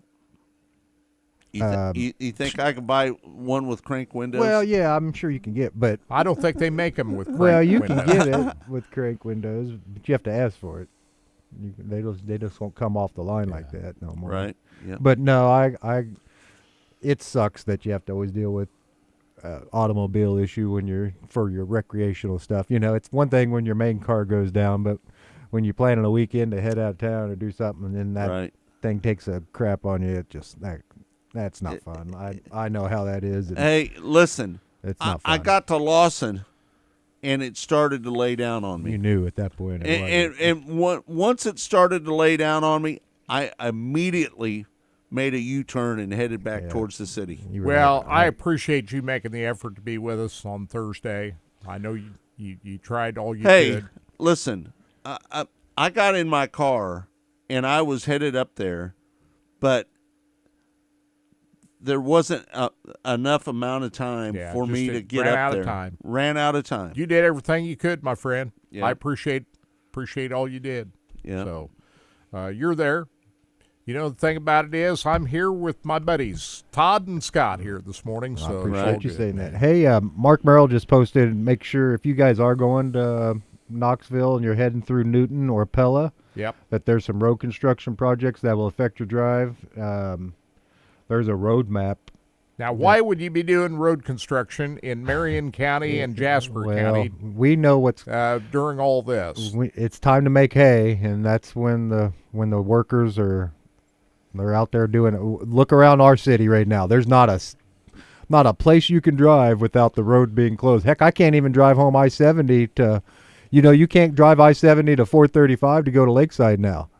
They've got the exits closed off 435 or I-70 to 435. It has been for a little while, though. So you can't get off of the Walcott exit? Well, you can't get off on I-70 onto 435 to get to Walcott. It's been that way for a while now, right? More than 3-4 weeks now. Yeah, my wife, she, that's her route on the way home, and so then she started taking State Avenue right there at the Kansas Speedway exit. You get off there at the Village Inn.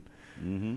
They tore up State Avenue because they're building a whole new stuff down there. So State Avenue's down to one lane, so you can't get off on it now. Let me ask you this, Todd. It's just, do you feel like that Wyandotte County has a chance to get the Chiefs? I would have told you 3 years ago, no way in hell. That's just. But there's a chance now. There's a real possibility of what's going. I mean, I was out there when Pat Warren was talking to Duron Cherry one year, and there were some issues with Duron Cherry they were trying to find some land for a baseball and some soccer fields and stuff, and Kansas Speedway owns quite a bit of land, not just what they're sitting on. There's some stuff that they purchased up, and he told them, hey, just float out the idea to your legislators that you've been talking to some people on Kansas side, and this wasn't like going to happen. Right. But this was just like, hey, let them know there's some other. That'd be a great place for it. And so what happened was he went back and told them, and those people got more interested in it. Now, saying that, with this, what's going on with the Chiefs, it could happen. These star bonds, I'm not in favor of them. Don't, like I said, they were TIF bonds, is what they used to be called back when I was growing up. They're designed to be paid back. Yeah, off sales tax revenue, and they get paid back to a point. But what happens is a lot of them, the Speedway took care of their own. The Cerner building, we offered them a bunch, and they kind of bailed out early, and they just, so these star bonds, TIF bonds, whatever. They in the beginning they were told us that our taxes as people in Wyandotte County that had lived there our taxes would start going down as soon as this star bond thing was paid off. Well, that hasn't happened. That was a lie. That was a big lie, and it's the same lie that they've told us with the Legends and everything else. And so your property taxes have done nothing but gone up. Well, I'm going to have to move eventually because I can't live there no more. Right. They're pushing out. You're going to buy a smaller house. We have to. The property taxes and personal property taxes in Wyandotte County, I'm paying more than what I could live in Lenexa. Mark Morrell said it will happen. See, I think Mark's right, and I think it'll happen. Well, here's what my biggest concern is. When it happens, the shift, people just don't realize, man, they have to keep it in the local area. You cannot let the Chiefs go out on the open market and let Lamar Hunt or Clark Hunt shop this team around and move it to another city because it'll be gone in a minute. They'll never move to another city. I think the only thing that we'll see is that they'll move to Wyandotte County. Well, there's big talk, though, if it doesn't get passed, that, man, money is huge. If you get a city like San Antonio throwing in the kind of money they're talking about, They're building baseball fields that they don't even have a baseball team for. Tennessee's building a baseball field. They don't have a baseball field. There's cities that are willing to drop serious cash, and I don't want to see the Chiefs head out of town. Now, it's not going to happen. I don't think they will. I know it, but the reality is now more than any time, the Chiefs are the top dog. Like if you're not going to build the guys that are winning Super Bowls back to back a new stadium, then who are you going to build a new stadium for? Right. What are you waiting for? Alls we want are winners here, and we have it, and you're not going to take care of them. I think the Chiefs. But the Chiefs signed a contract where they're at right now until 31. Yes and no. It is. It's a hard. I heard some of the talk. Yes, it is, but it can be. Yeah, you're right. The problem is you have to start building the new stadium now because it takes. Yeah. It takes forever. Forever. $1 billion. You know. I don't know. Somebody passed me on a rumor that I'd not heard, and I don't believe it. What? That they were going to tear down Kansas Speedway and build the new Chiefs Stadium for Kansas Speedway. Had you heard that? Nah, that I don't buy that. That will never happen. That will never happen. It's supposedly. But that rumor is going around. Well, yeah, that's just somebody probably talking. There's no way that here if they're dumping Kansas Speedway, then Kansas Speedway's not. We're that's done. Not happening. It's done in no, Kansas. It's so that's because you can't rebuild a new stadium. Like what they'll end up doing is if they're going to move it out there, guys.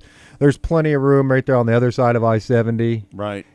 And out there, and that's where it'll go. They've got all that area. Kind of where Buc-ee's is going to be. That's right, just on the opposite side right there. Hey, Buc-ee's is going to be out there. Well, that's a done deal. Right. But the Chiefs ought to build a dome stadium. Well, that's what they said it will be. It'll be a where they can have Final Fours and that kind of thing. And that's what'll happen. So initially, here's what my thought was, guys. What they wanted to do, and you know this as well as I do, is they wanted the Royals to move.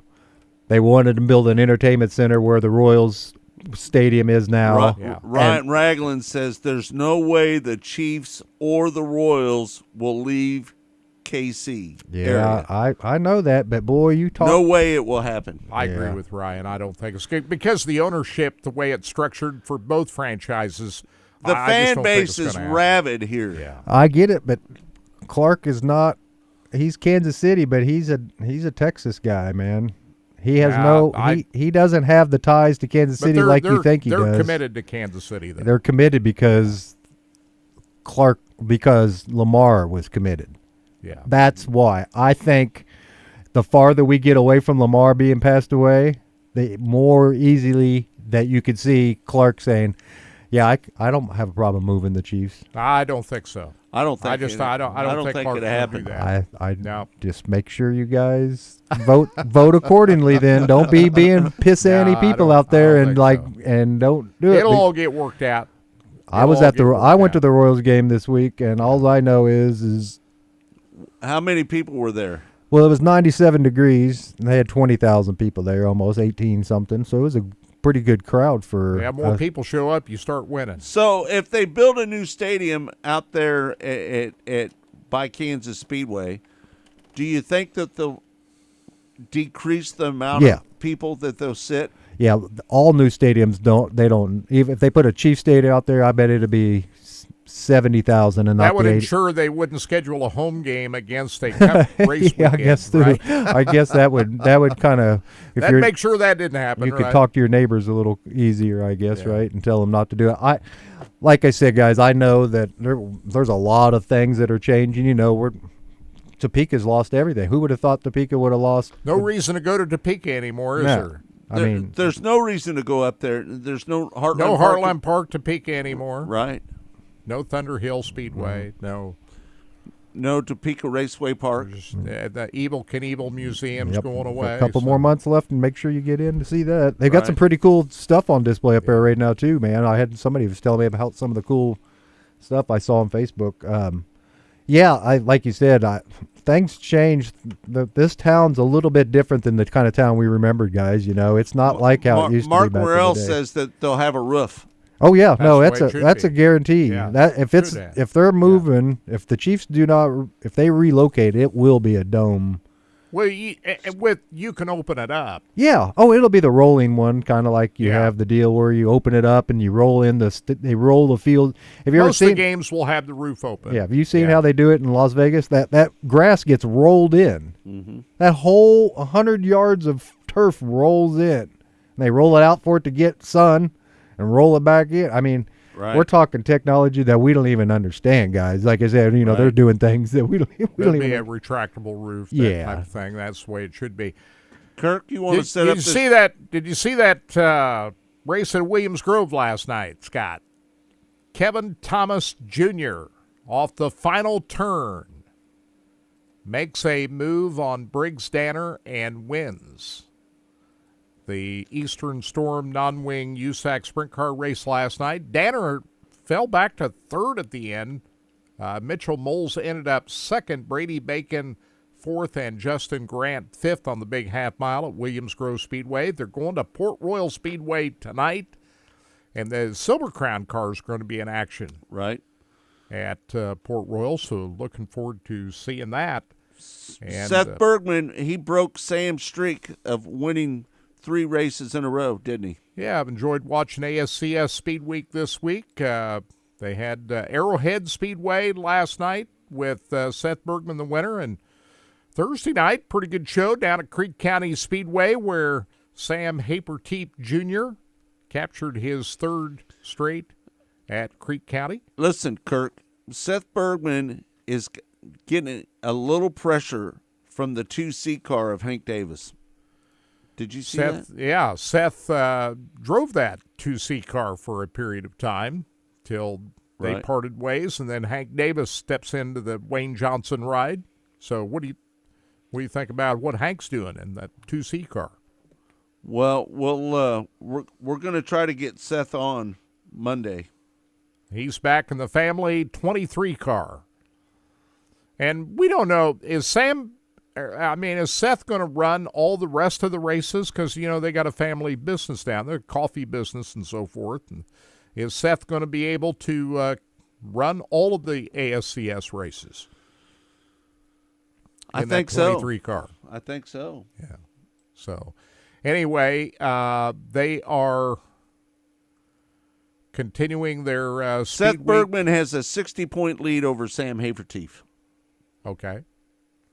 And then tonight it's Tri-State Speedway in Pecola, Oklahoma for the finale of the ASCS Speed Week tonight. So we'll see how things go at Tri-State Speedway. Did you watch the Moonshine Classic last night, Kirk? I Ricky was Thornton not able Jr.? to watch that. Yeah. The preliminary round of the Mountain Moonshine Classic for the Lucas Oil Late Model Series held last night at Smoky Mountain Speedway in Tennessee. Ricky Thornton Jr. coming up with the feature victory. Tim McCready put a lot of pressure on him, just so you know. You watched that race? I watched it, yeah. But just couldn't quite make a move on Ricky Thornton. Those two guys started on the front row last night, didn't they? Thornton Jr. on the pole and McCready on the outside driving the Rocket 1 car, outside front row. Dale McDowell ended up running fourth or third, and Devin Moran ended up running fourth, and the 18D of Dalton Wilson ended up running fifth. Looks like Mike Marlar had a good run. Marlar didn't look that good at Eldora last weekend, but last night started 12th and ended up in 6th place. So good to see him running a lot better after JD, Jonathan Davenport, won the Dirt Late Model Dream last Saturday night, leading all 100 laps at Eldora Speedway last weekend. Jonathan Davenport, not so good a night last night. He started 8th and run 10th. Yeah, what was going on with JD? I'm not sure what was going on with him. So they'll be going at it for all the money tonight down at Smoky Mountain Speedway. Right now, Ricky Thornton Jr. leads the Lucas Oil Late Model points over Jonathan Davenport, Devin Moran, and Tim McCready is the fourth driver in that battle. He's 20 points ahead of Mike Marlar for that fourth and final spot that you got to get in to run for the championship later on this year. So it's going to be an interesting battle for that fourth spot.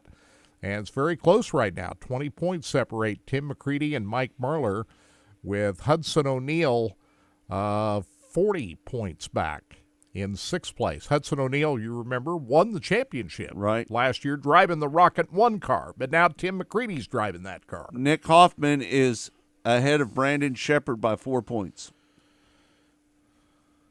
Summer Nationals for the dirt late, every night these dirt late model guys go around and run every night for about a month in the Dirt Cars Summer Nationals. That's going on right now, and they've already got that underway. And right now we see that Tyler Erb is off to a very good start. He wins last night at Tri-Cities Speedway and goes back-to-back after winning the 2 nights before that at Peoria Speedway. Tyler Erb, Turbo, has won 2 of those Summer Nationals races, and they've got the Summit Modified Nationals going on at the same time at all these places. And we see that Michael Long and Mike McKinney have been recent winners on the Summer Nationals Tour, so that's off and running right now. Ohio Sprint Week has been underway. They're wrapping that up this weekend. And you been watching any of those races, Scott? I've been watching a lot of races last night. Cap Henry wins at the reopening of Millstream Speedway. That's located in Findlay, Ohio. And he beat Zane DeVault and Skylar G at Millstream Speedway last night, Ohio Sprint Week. And have you been watching the Fast 5 for the NARC King of the West Series races last night? I haven't got the results posted from last night, but we had a hell of a battle. Justin Cox and Cole Macedo battling it out at Cottage Grove Speedway last night. I don't have this up on the website yet. This is late press release comes out. But Justin Cox wins on a late race move on Cole Macedo, who won the night before that on the Fast 5 for the NARC 410 Sprint Car Series. We see that Dominic Scelzi got involved in a crash the other night and tore up his car up there at one of those races. All these races are kind of running together, Scott. I can't remember exactly where, but pretty good action in the NARC 410 Sprint Car Fast 5 races going on this week. Kirk, you want to set up the interview for Chase Rodman? Chase Rodman is the voice of High Limit Racing. They just finished up a big weekend of action at Eagle on Tuesday night. Of course, I-70 last weekend. They're taking another couple of weeks off. The next race, Scott, is Lake Ozark Speedway. June 26th, Wednesday night. We'll both be down there for that. Lucas Oil Speedway after that. And here's Chase Rodman wrapping up this past weekend at I-70 and all things high limit racing.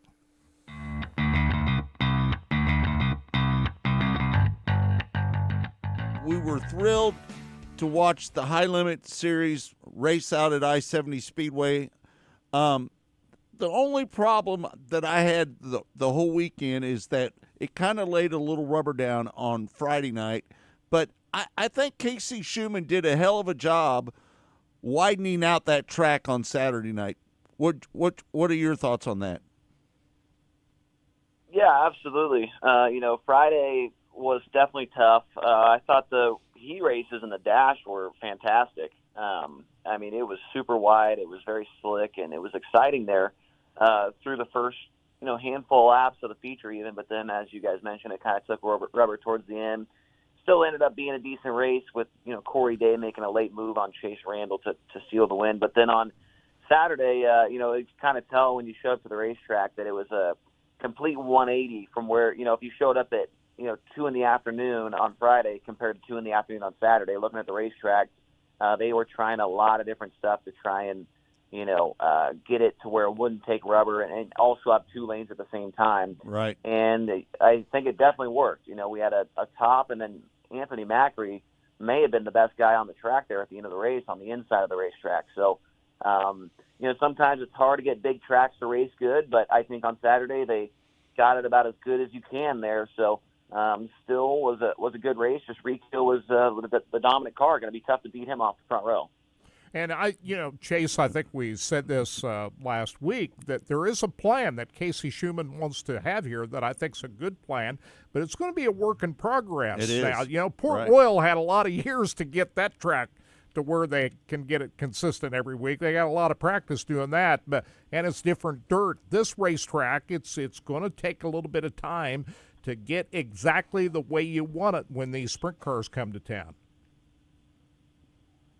Yeah, like you said, Port Royal has a lot more data to go off of and a lot more times to try and get it right. They race 410s there weekly. I mean, if you look back to whatever year Brad Sweet won there with the Outlaws, I think 2014 maybe, and then after that even, you could just tell that it was nowhere near what it is right now. I mean, right. It was super fast the whole time, not even, 3 lanes off the bottom. They couldn't quite figure it out, but after a lot of trials and tribulations and a lot of different, methods and things, they've got it to be maybe, one of the best, maybe the best racing half mile in the country. It's going to be a little bit tough for I-70. Obviously, they don't race weekly. They're with 410s, and they only have a couple races a year, but I think they're definitely going in the right direction, and they've got a decent product right now to already start off. So we go back there again later this year, October 8th, I believe, for the Midweek Money Series finale. So we'll see how it goes later this year. Your thoughts about, and Rico touched on this, we had him on here sorry to move you around on the schedule, Chase. We wanted to make sure we got Rico on the air. But he talked about his qualifying efforts needed to improve, and he is so right about you need to qualify well at these races or you're going to have a hard time winning, aren't you? Yeah, I mean, that's the name of the game right now, man. I feel like qualifying is the most important 2 laps you run all night long. If you can be inside that top 8 or so, especially with high limit, you're either going to be, starting 4th in the heat and all you got to do is transfer, or if you're, 5th through 8th, you're going to be on that pole position for the heat, So qualifying, super, super important. Obviously, Rico nailed it the other night. I think he had a clean sweep. I think he was quick time, won the heat, won the dash, and led every lap of the feature. And I don't know how many times that's happened this year. It might have been the only time so far. But Rico, you could tell those guys have been improving here over the last couple of weeks. Ever since that win at Utica Rome, they've got things turned around. He's been in contention for a lot more wins, had a streak of podiums going there, and now he's got another victory. So you can tell that they are definitely picking up speed right now. We talked to Rico here just a few minutes ago, and we always thought that Brad Sweet and Rico Abreu was going to be the 2 guys battling it out for the points championship. I don't want to exclude Tyler Courtney as well, or Brett Marks, but let me tell you something. Those guys are really on top of their game right now. Brad Sweet, Tyler Courtney, Brett Marks, Rico Abreu, and Corey Day. I think those guys are on top of their game more than anybody else right now. Would you agree with that? Yeah, I think on a consistency basis, they're definitely some of the best in the country right now. You look at Sheldon on the outlaw side of things. He might be the fastest outlaw right now, but the problem with him is, he wins one night, the next night, has some kind of problem, or I don't know if it's mechanical or, gets into the wall or whatever it is. I think Sheldon may have the most raw speed right now, but when it comes to consistency, the guys like Brad and, even Rico right now, Brent's been in the top 10 almost every night. Sunshine had that one misstep on Friday, or was it Saturday? It may have been Saturday. No, I think it was Friday. Had his one DNF of the year. And other than that, man, he's been absolutely fantastic. So he's got like 8 or 9 second-place finishes or something. So, those top 4 or 5 guys with high limit have been very, very stout. But, tomorrow night we go to Eagle, and there's going to be a couple outlaw guys in the field, and it should be fun to see who takes the big money over there. You haven't been to Eagle yet, have you? No, it'll be my first time, and we're hanging out here in Lincoln, Nebraska right now. And I was just showing our pit reporter, Tony Laporta, the video from the Outlaw race at Eagle in 2017 when Larson hopped in the Stenhouse 17 car and won that first night out in that car. And it was a great race. Obviously, last year's high limit race was fantastic too. So that's the one thing about Eagle, man. Everybody's excited for it, but nobody really has a ton of laps there. You know, Kyle, I think, only ran those 2 races, won both of them. But really, I mean, the 2 races between, 7 or 8 years, you know. That's right. The only 2 410 races there's been at Eagle. And so really nobody has a ton of experience, but we all know when we get there it's going to race really, really good. So, and I was looking at the entry list guys. There's not a bad car in the field. It's going to be one of the tougher fields of the year so far. How many Outlaw guys? Who are the Outlaw guys that'll show up at this event? Well, you know, we kind of thought, and, you know, a little bit of miscommunication maybe or something, but I did my race preview on my YouTube channel yesterday, and I had, you know, 6 of them in there. I had David, Sheldon, Gio, Carson Macedo, Buddy Kofoid, Logan Schuchart, and I think we're hearing today that David and Sheldon won't be there. So, but we're still going to have 4 of them. You know, we're going to have, you know, Carson, who's right there, second in points, Gio, who ran 3rd last year at this race, and then you got Carson and obviously Buddy, who's been really, really underrated this year, and he ran 3rd he was 4th at this race last year. So there's only going to be 4 Outlaw guys in the field, but I think that they're, you know, 4 of the best right now, besides, you know, David obviously leading the points, and Sheldon's been on a heater here recently. But I was looking yesterday, and Carson Macedo, you know, the Eagle Raceway is a 1/3 mile track, and Carson Macedo's average finish on 1/3 miles this year is like 2.3 or something. It's been absolutely crazy. So he could be the guy to watch for the Outlaw side of things tomorrow. One driver that I expect to do well at Eagle is Corey Day. And how about a win on a big half-mile racetrack that he produced on Friday night? That to me raised him up to even a bigger level than he has already been to win at a big racetrack like I-70 on Friday night.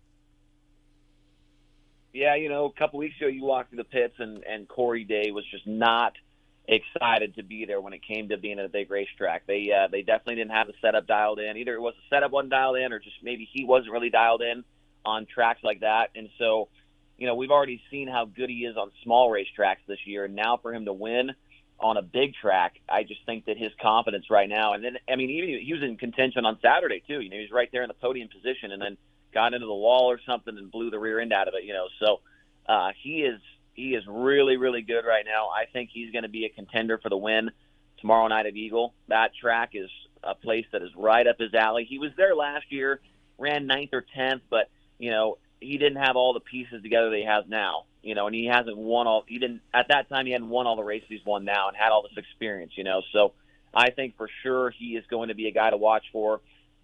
He is going to be a lot of fun to see who, you know, obviously it's going to be fun to see who comes out on top tomorrow, but I think Corey Day is going to be one of those guys that's right there inside that top 5 battling for the win. I say that, guys, but at the same time, I feel like there's about 12 or 13 guys I could see up there in the top 5, but obviously that's not possible. Yep. What is the full story on what happened Friday night with Sunshine? Was that parts failure?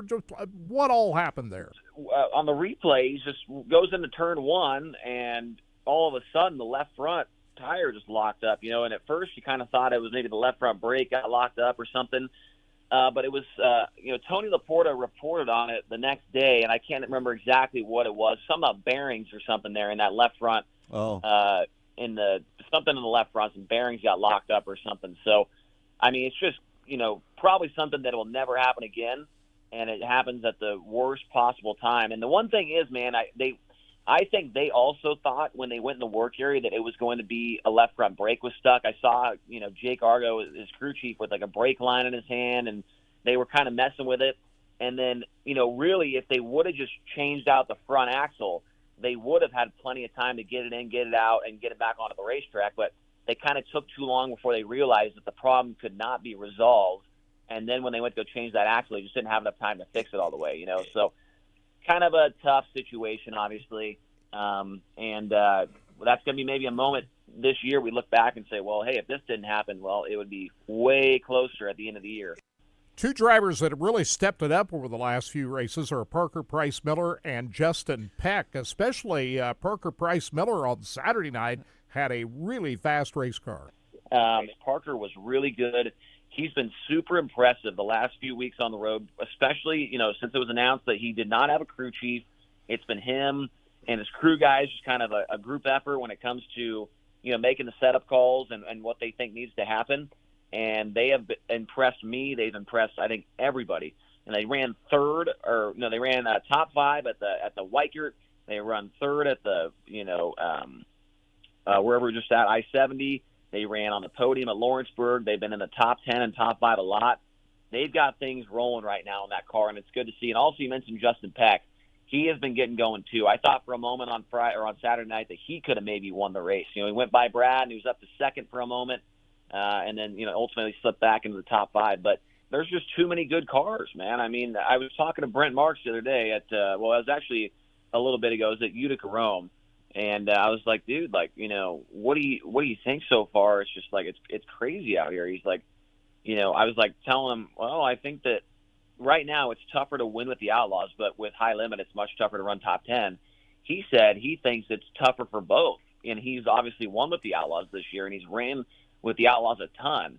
And for a guy like Brent Marks to say that, that's crazy, right? I mean, right. It's harder right now.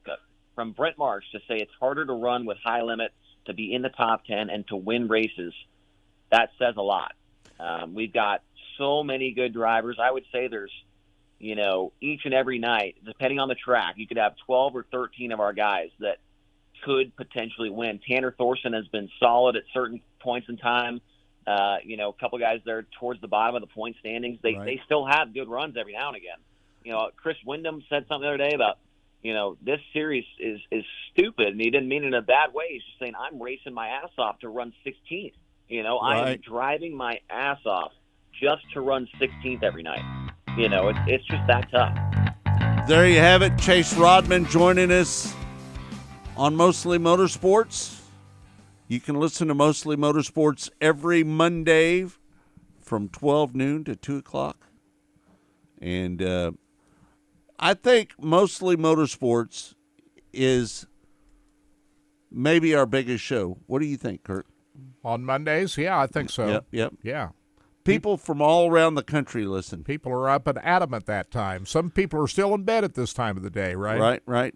As Kelly from up in around Topeka, he says, as sad as it is to say, the weekly racing scene in the traditional rich KC Topeka area is on life support. To save it, someone needs to use Eagle Raceway's formula of Saturday night, IMCA sanctioned, quarter mile, third mile track with 140 cars in the pits, 5,000 fans in the stands. I don't think you're going to get 5,000 fans. No, those days are over. And it's because there is so much more competition for your entertainment dollar now. There's so many choices now for you to spend your money. Back when you and I were growing up, Scott, the only thing you do is go to the races. What else you going to do? When I used to go to Riverside, there was 2,000 people in the grandstands back in the day. Things are different now. Choices are much more widespread now. But not just the things that you pick to do. Think about, like you, Kirk, you're talking about going to watch a baseball game. There's baseball and all these sports for kids and stuff. We're talking every weekend that somebody's doing something. You just don't realize it until you're in the midst of it. Kids games. There's so much more activities for families that are already signed up for. Too many forms of entertainment. That's right. And like you said, the mom and dad are having fun watching the game, but they're not participating in it. Their kids are. They're driving all over the country. They're spending a shit ton of money, guys, on everything it does out there. So I can imagine that your extra little bit of income for, entertainment stuff like that is not easily available as it was back in the day. Well, here's an example of that. On Monday, Todd and Janet Staley put out a message on the future of Hamilton County Speedway, Webster City, Iowa. This is a long-standing facility that's hosted races for decades upon decades. And they put out this message after much thought and consideration. Janet and I have decided to cut down the remaining 2024 schedule at Carl Chevrolet Hamilton County Speedway. This decision has not come easy for us. The season began strong with good car counts and a good showing from fans in the grandstand. Unfortunately, neither held as the season progressed and we switched to Thursday nights. We knew the Thursday night would be a hit or miss, but we had to try something different. We would love to switch back to Saturday night. However, with other local USRA tracks making changes to their schedule based on our change, we do not feel that is in the best interest of anyone. If Hamilton County Speedway were to change back to Saturday, we do not want to take away from what they have on their schedule. With low car counts and minimal fans in the stands, it forced us to cut the remaining Thursday night events plus one Tuesday night event. In total, 5 events will be cut. The remaining 2024 schedule at Hamilton County Speedway will include special events. And so no more weekly racing at Hamilton County Speedway, just special events. So if a track like that, operated by the Staleys, who own USMTS, have trouble, you know, other tracks are having issues as well. Weekly racing, Scott, is dying. That just the weekly racing as we knew it, the car counts have been low at a lot of racetracks, not just Hamilton County Speedway. A lot of racetracks have suffered through low car counts this year. You know, to me, back in the day, I used to go to Lakeside on Friday nights with my Uncle Gene, and I used to go to Riverside on Saturday nights, and then we'd go to I-70 when they raced on Sundays as well. So, but people do not have the access to money as they did back in the day. Yeah, I mean, it's a variety of reasons. It costs too much money to go to a racetrack. Yeah. Really? Well, that, and there's just so many more things people have to do with their entertainment dollar, and entertainment dollars are stretched thin the way everything is these days, and it just the competition for people's time and money are much more than they've ever been now, and the expense of people putting a race car together and racing on a weekly basis in these entry-level classes is just costing way too much money. They can't do it anymore. You know, everybody has. Back when we were growing up, you didn't have. You know, you watched TV. You had the 3 or 4 channels, and you watched, and you knew what was going to be on. You had a TV guide that told you what was going to be on. And nowadays, with all the streaming stuff, the movies at your fingertips, you know, you can click and watch a movie at any. Yep. Therefore, your mind doesn't go, hey, what is there to do tonight? You think, well, we can just watch a movie, or we can. So that's where, like you said, it isn't just the money part. It's the options that people have now in their daily lives are more open. You know what? I think a lot of it has to do with you can watch all these races on TV. That's it. I mean, I'm sitting there on my big screen at home last night watching Knoxville. I watched the ARCA race last night, watch our Knoxville. Normally I'd be there, but, you know, we had to be here. But you can sit back and watch all these races from the comfort of your easy chair at home now. Right, yeah. And I always said it's better being at the racetrack. I'd rather be at the racetrack as watching live video of races, because when you're there in person, unlike other sports, racing gives you it covers all the senses: the sound, the feel, the noise, the smell, everything.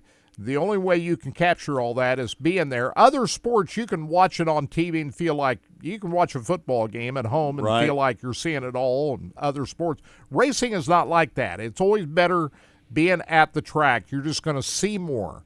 Because the cameramen don't really concentrate on the racing going on in the back of the pack. The field of play is too big at a racetrack. The cameras can't cover it all.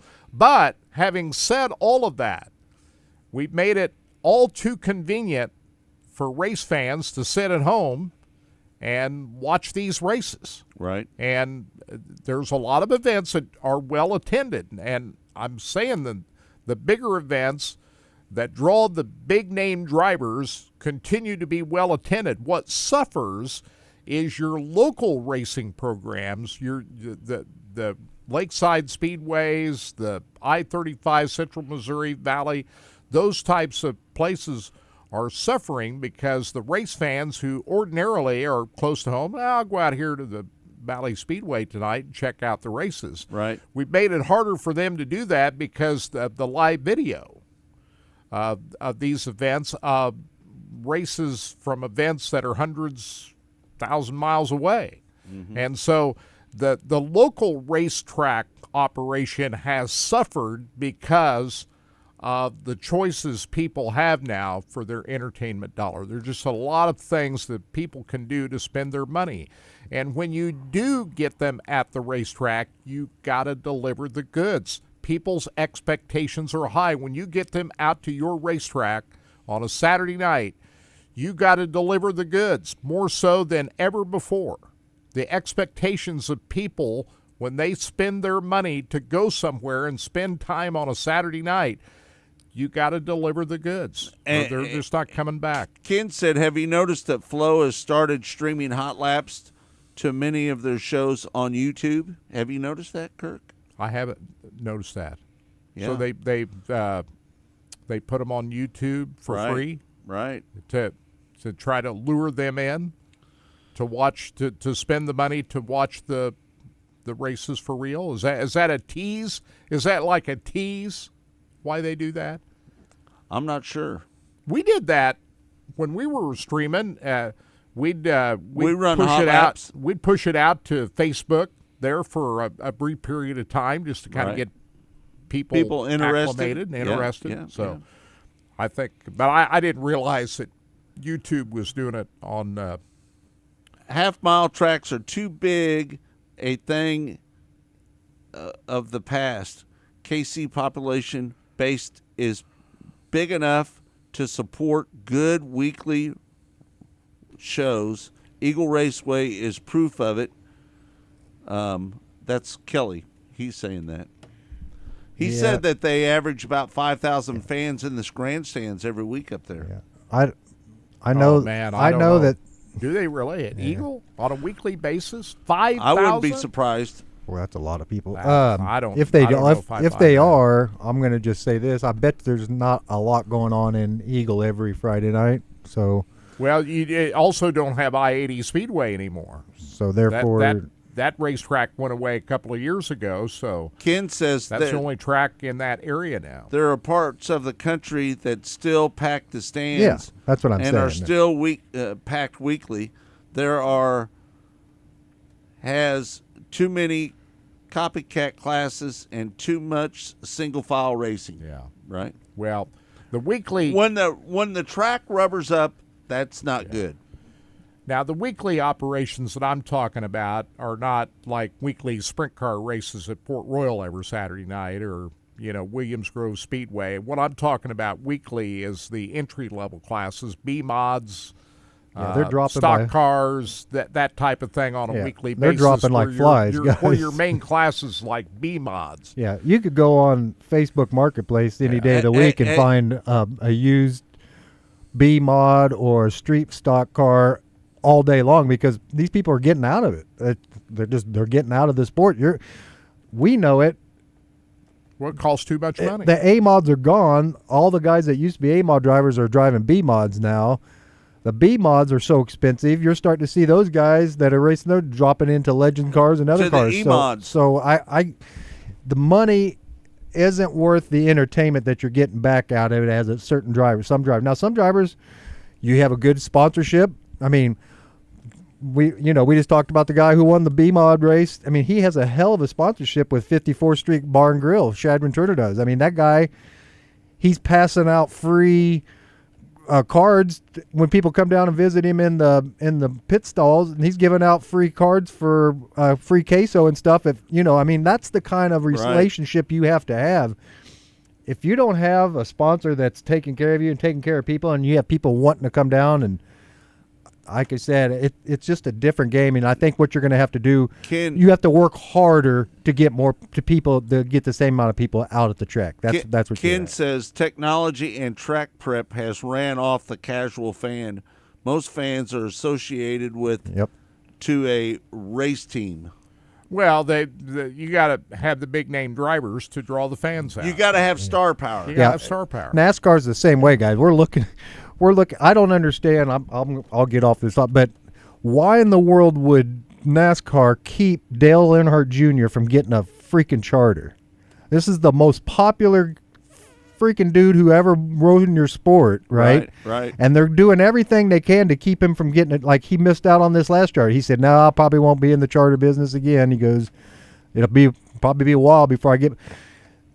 You're losing as an advertiser. Well, it's how much money you got to spend if you want to spend $30 million for a charter. Well, I mean, but Dale wants the charter, though. He said he wants the charter. Well, then sell it to him if he's willing to pay the money. But he said he wanted it. He just missed out on it. He said, "Look, I missed out on the round there's of so it." many charters to have. Yeah, but and if you're in a bidding war with other people for charters, they'll take Dale Jr.'s money just like they will anybody else. But if I was a NASCAR person, and who's the other race car driver he was a car driver, now he's a team owner. I mean, they joked about how when Penske asked him if he'd go get him a cup of coffee, and he goes, "Well, I'll get you a cup of coffee, but I'm an owner too." Right. Ross Chastain's owner, who's the guy that Justin Marks. Justin Marks. So Justin Marks, that name just doesn't really jump off the page to me, does it? But Dale Earnhardt Jr.'s freaking name jumps off the page. Now, if you're NASCAR, you're going to come in town and say, "Justin Marks is going to bring some cars out and have you guys come out and take some pictures of them." Right. Well, that does a lot for me. Well, Dale Earnhardt Jr. is going to bring some of his cars out, and he might be out there, and you get to take a chance to take a picture of the car and maybe see Dale Earnhardt. Now, which one has more star power? Dale Jr. Yeah. But it still comes down to a bidding war for those just saying. There's only so many charters. Yep. And NASCAR. If Justin Marks is willing to spend more money than Dale Jr., guess what? Justin Marks going to get the charter. I get it, but NASCAR's dropping the ball. This is an advertisement thing. Lord, you're trying to get eyes to the track. You got nobody coming. Dale Earnhardt Jr., people don't even care no more. Like, he's not even associated with NASCAR at this point. What really surprises me that he's not working for NBC He's anymore. done. You know why? How does that happen when NBC doesn't want Dale Jr. to be on their broadcast team? Why? How can that be? Why is that? How's that even happen? Yeah, I mean, how does that happen? Well, right. Like you said, the amount of stupidity in the advertisement world is amazing to me right now. This is NBC's decision. Well, yeah, but if I'm NASCAR, I come to NBC and say, "Hey guys, we need people to watch our freaking product because nobody's showing up at the track no more." Maybe hire Dale Jr. Well, didn't Dale Jr. bring eyeballs to their broadcast? He did. That's what I'm saying. But yet they didn't that's why re-up his contract. And that's why they're stupid. That's what I'm just saying. The advertisement in this modern day is ignorant. You're talking about kids who don't know how to actually. You know how it is. Every 4 years they come out and they change things. We argue about it on our computer all the time. They change shit every day on our computer. Just because they can. Right. Why in the world don't they try a few new things? And that's good. This apparently running the head into the wall isn't going to do anything different than causing a bruise on your head because right. We're doing the same thing and nobody's showing up at these tracks. The only tracks they're showing. You said that perfect, Todd. I just don't get it. Well, they're showing up at Iowa Speedway this weekend and guess sold what? out. And that's a new track, right? How many times have they raced there? Steve said NBC didn't treat Dale Jr. very well. Yeah, I agree. Yeah, I don't get it. I don't get it either. And I think Dale was ready to move on from them, and he's moved right on to Amazon. He's the Amazon. There was a lot of things going on there that we don't know about that happened between Dale Jr. and NBC. But the fact is, had NBC wanted Dale Jr. to come back, they would have had him back. Well, all I know is if I'm NASCAR, I would definitely want my most popular driver of back in those days calling my races on TV to have people want to watch it because nobody's tuning in to NASCAR on TV no more other than the NASCAR fans. Well, they got nobody the extra. ratings are terrible. They're terrible. It's better than they were. I understand, but they're not. They hit rock bottom, what, about 2-3 years ago? But they're coming back. Yeah. I mean, the ratings are better than they were. But here's the problem with NASCAR right now.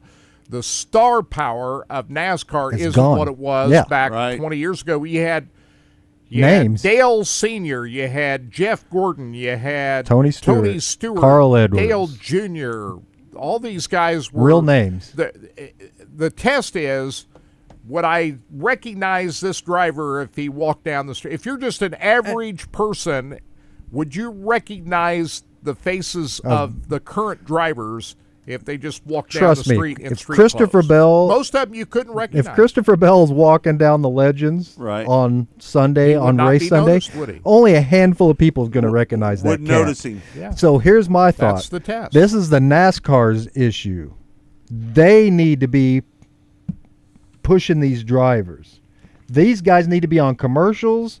They need to be you've got to pump these guys up to have them become a household name. If you not, just touched on it right there. The reason why a lot of the big time stars in 25 years ago became recognizable was because they were in commercials. They were in big cardboard cutouts in the stores, and they became recognizable because they were seen by everyday people in commercials or other places. You don't see that very often. You don't. You don't see that much anymore. Like you said, there's been a major shift in the way the advertisement has worked now, and I think NASCAR's dropping the ball on that part of it. That's just my opinion. I've got confirmation that Seth Bergman is going to be on with us on Monday at 12:45. And congratulations to Xavier Doney. He wins at Crawford County Speedway in Denison, Iowa last night in the WAR non-wing sprint cars. Outran Wyatt Burks. And how many cars Cam they have, Schaefer Kurt? ended up third. Looks like 17 cars started the A-Main last night.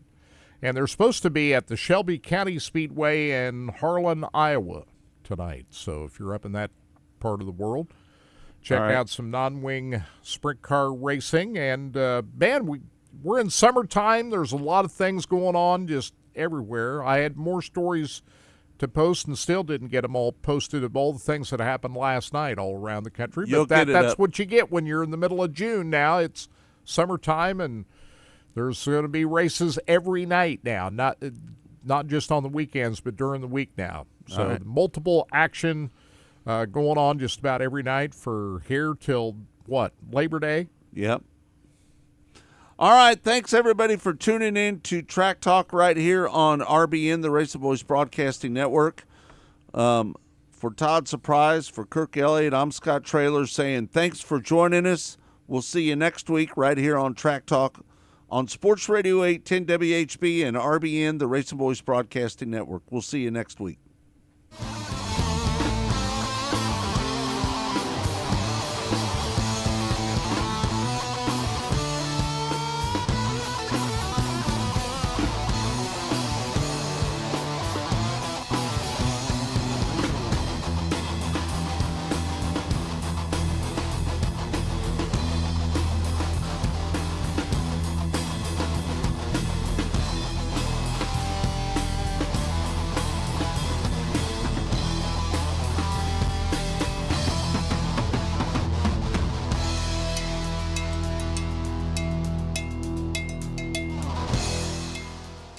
Go harder, faster, stronger with Rod End Supply. Whether you are running industrial, farming equipment, or a race car, Rod End Supply has the assortment of rod ends, radius rods, and specialty products that will help you lead the field in performance. Our superior design means our rod ends last longer and perform better, giving you the edge on the track and saving you money. Contact Rod End Supply or order online today at rodendsupply.com. We don't just sell them, we race them.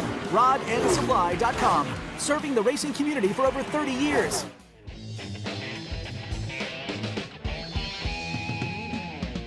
We always argue, baby, never to the end.